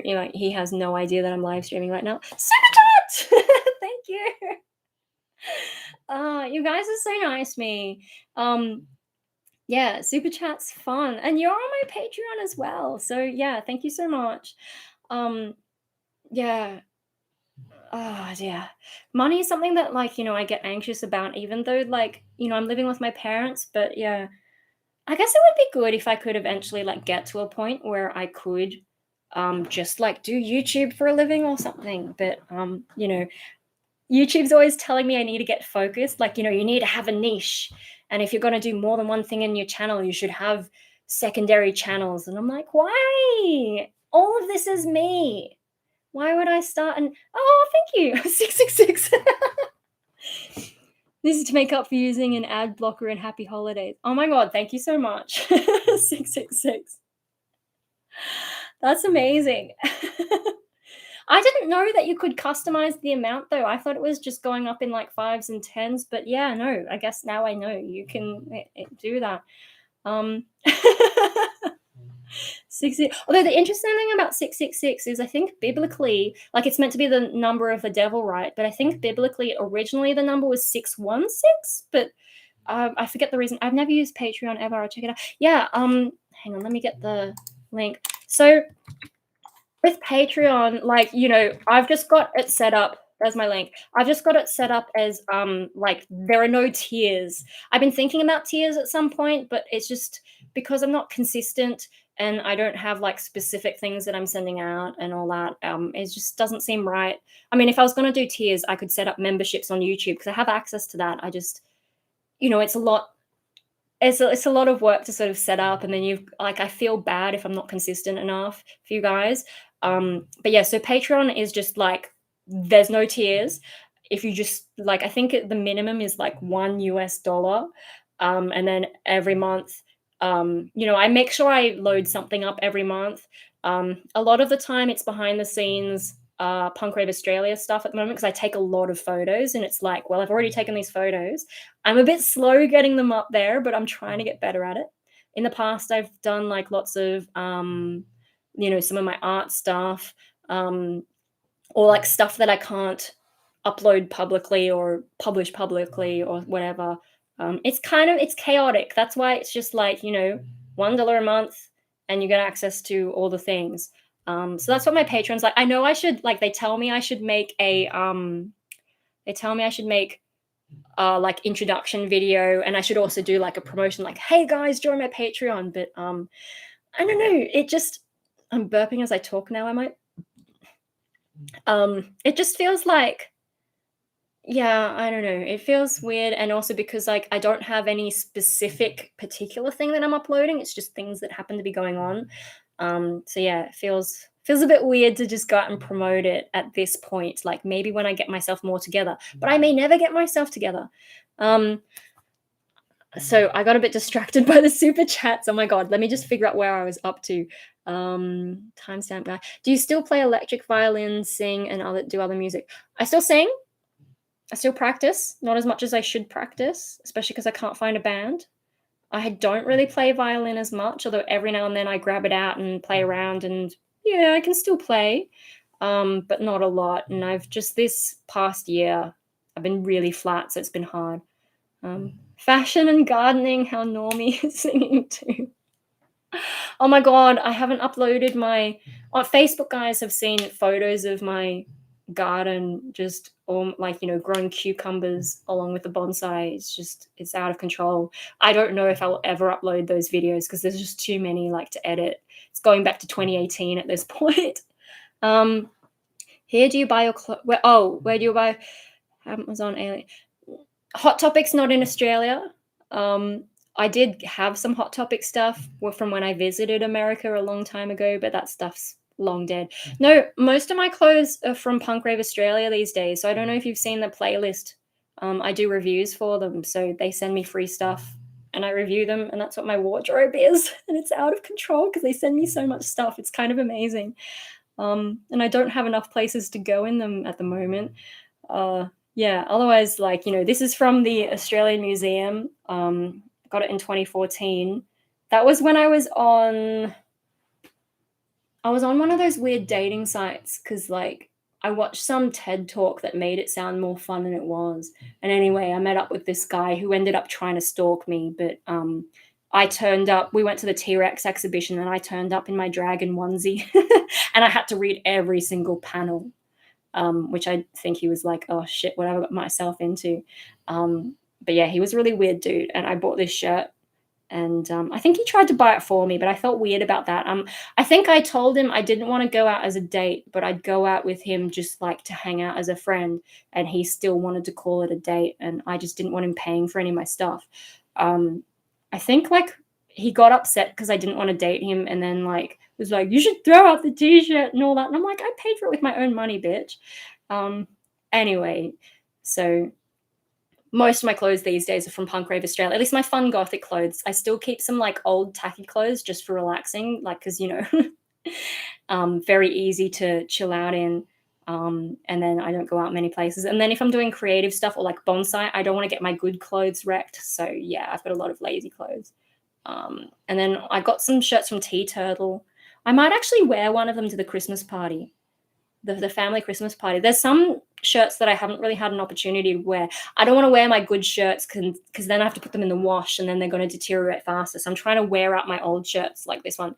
But I might wear the one to my, Catholic family Christmas party, the one that says, do I look like a people person? And it's this little rabbit with a pile of bones, a bit like Monty Python, but cute. Ever watch 60 Days in I don't have Hulu. My family has Netflix and Stan and Disney Plus. But Australian Netflix is not as good as overseas, I'm told. And I don't watch a lot of them. I prefer DVDs and rewatching my heroes. So I haven't seen Dexter either, Dexter season 9. I'm going to have to wait until that comes out on DVD because I refuse to pay for streaming services just to watch one show. Have you ever been to Japan? If so, yeah, yeah. My mum's family is from Japan, and so I go every now and then. Next time I'm going is 2024 because I've got to deal with some graveyard stuff. Assuming I can get there, like hopefully the pandemic will have settled by then. But yeah, had mum stayed in Japan, the graveyard would have been her duty, and then it would have been me because I'm the oldest. And so when like we're giving up the grave spot, and so I'm going, to deal with that, and it's also a good excuse just to go back. So I've been to Japan quite a bit, mostly Tokyo because they live sort of, greater Tokyo area. But I've also traveled to. I've been to Kyoto, Osaka, Nikko. Yeah, I don't know. I even had my like Shinto baptism in Australia, in Japan. Um, Regarding arm wrestling, yeah, guys have a whole extra muscle on the shoulder or something. Yeah, that's badass. Getting a black belt in Taekwondo. Yeah, like technically, I was good enough to get the black belt. Although I just got the basic black belt, I didn't get any extra dans because I think by then like I was sort of getting towards the end of high school and focusing more on study, and then also you had to do breaking. Breaking boards and stuff, and I was just like, it's too much. And my black belt grading was a bit weird because we had all these little kids, and you're supposed to fight more than one person as part of it. And so the instructor, he kind of just let loose all these little kids, and of course I had to be careful not to accidentally kick any of them, so I mostly just ran away from them. Although I suppose restraint is part of what you need to show as a martial artist, so maybe that's that was a time, wasn't it? It's been a long time ago though, so a lot of my skills would have decayed. I don't remember many of the patterns. I probably don't remember any very well, maybe just the basic ones. Although I still have some flexibility and would know some of the basic kicks. Are you on TikTok? No. And actually, we're talking about Zoom earlier. I don't like Zoom's connection to China. I think they maybe fixed that, but I just feel like, um, and also like, what's wrong with Google Meet or whatever the Google one is, and also the Facebook like one. Like, there's some people I talk to on Facebook. I mean, maybe it's the screen recording thing, but even Google has a way to screen record. Maybe only Facebook didn't. Just like when you're having a chat with someone, which I don't do very often, video chats, but I have occasionally. I don't know, why is everyone obsessed with Zoom? Just because it was like the first one to get its shit together, or like this weird fashion with technology? Why are people not using other ones? Like, I trust Google more than I trust Zoom. I mean, of course I trust Google. I'm on YouTube. So, it'd be silly of me not to trust them if I'm just out here putting all my shit out there. But whatevs, anyway. I'm not on TikTok. That's another one that's got a connection to China. And also, I don't understand TikTok. Like, I guess people's short attention spans. But if you look at my channel, look at this current stream, 3 hours of me just talking. And most of my videos are like half an hour. Does that sound like someone who should be on TikTok making short form content? Good luck. Too much going on in my head. So I'm just on YouTube, yeah. Although I do have a Facebook page. I've got Instagram. Instagram, I post mostly the fashion stuff. I don't like the platform, but I got Instagram because my Japanese family don't like Facebook, even though they're all owned by the same guys now. I don't know. Instagram is kind of low intelligence because it's so picture focused. But seeing as I have it, I put my fashion photo pictures there. So yeah. And then so I've got a Facebook page, but I've also got my personal page, and sometimes I post public stuff there. And I probably post more public stuff on my personal Facebook. So you can follow my personal Facebook. You just can't send me a friend request if I don't know you. On my Destroy America actual page, I don't post as much as I should, but I mean, Facebook nerfs that stuff anyway, so it feels like it's not much point stressing too much about it.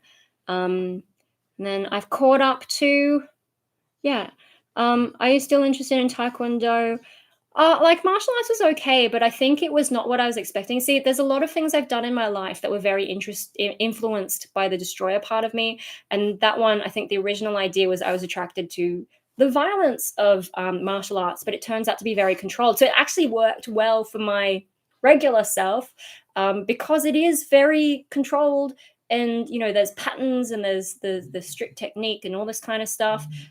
So yeah, like I got into it for other reasons, but it ended up, and so these days, and my fitness is not so good. I don't like getting sweaty and like doing all the running we used to do.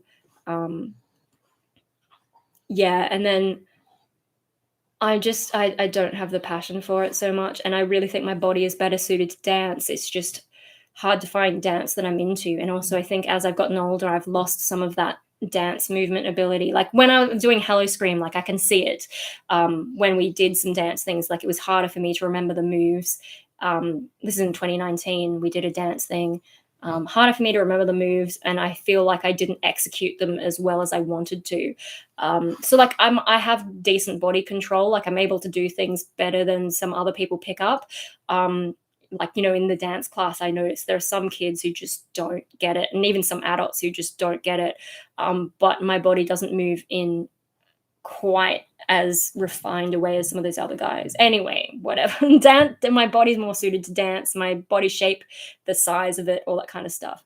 Really enjoying Dexter season 9. Okay, good to know. Don't tell me anything about, obviously spoilers and shit. But yeah, I was a bit worried because when people bring back shows or do sequels and stuff, often they fuck it up, and they also did fuck up the end of Dexter. Like I sort of get it, what they were going for, but I think it was I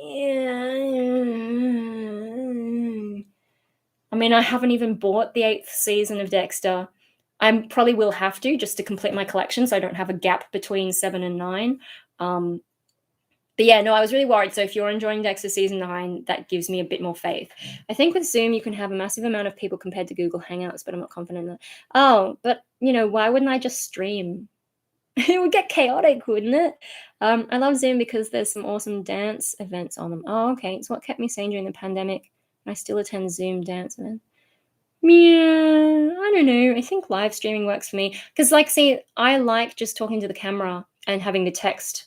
Your guys' live chat coming up. I think if I actually saw some of you people on, like, camera and stuff, I wouldn't be anywhere near as chatty, because it gets a bit weird. Although I did like, I've had Zoom conversations one-on-one. I did have that one interview with the academic chick. But yeah, I don't think it would work well for me. I like, sometimes I've talked to people online via video and it's just felt very uncomfortable. Or sometimes I've meet people that I've met online in real life and it's very uncomfortable. So this just works really well for me. I feel too old for TikTok. I've given it a fair try, I also don't get it. Yeah, well, I've tried Snapchat, but Snapchat now keeps asking for my contacts. It wants access to my contacts, and I'm not giving it. But it asks me every single time now, and I'm like, no. So I'm thinking of deleting Snapchat because, although it's good for editing photos sometimes, just to quickly send to someone, because Facebook's one is shit. Instagram's one's okay because they let you, move things about a bit better. But yeah. I don't know. I'm thinking of deleting Snapchat because it's just getting annoying. I don't have many people on it anyway, and people send me all kinds of crap. Like, there's only a couple people who send me stuff, but it's like, I don't really care. I don't know why you're sending me this. So yeah, I don't know. Snapchat's a bit crap. Hidori-chan. Hidori-chan. Oh, sorry. I think we had this last time. But yes, hello. I'm sorry. I'm getting to the end of this live stream. It's 3 hours. I still have to watch Heroes. I'll let you know if it was good or not, depending on the ending. I might take it back.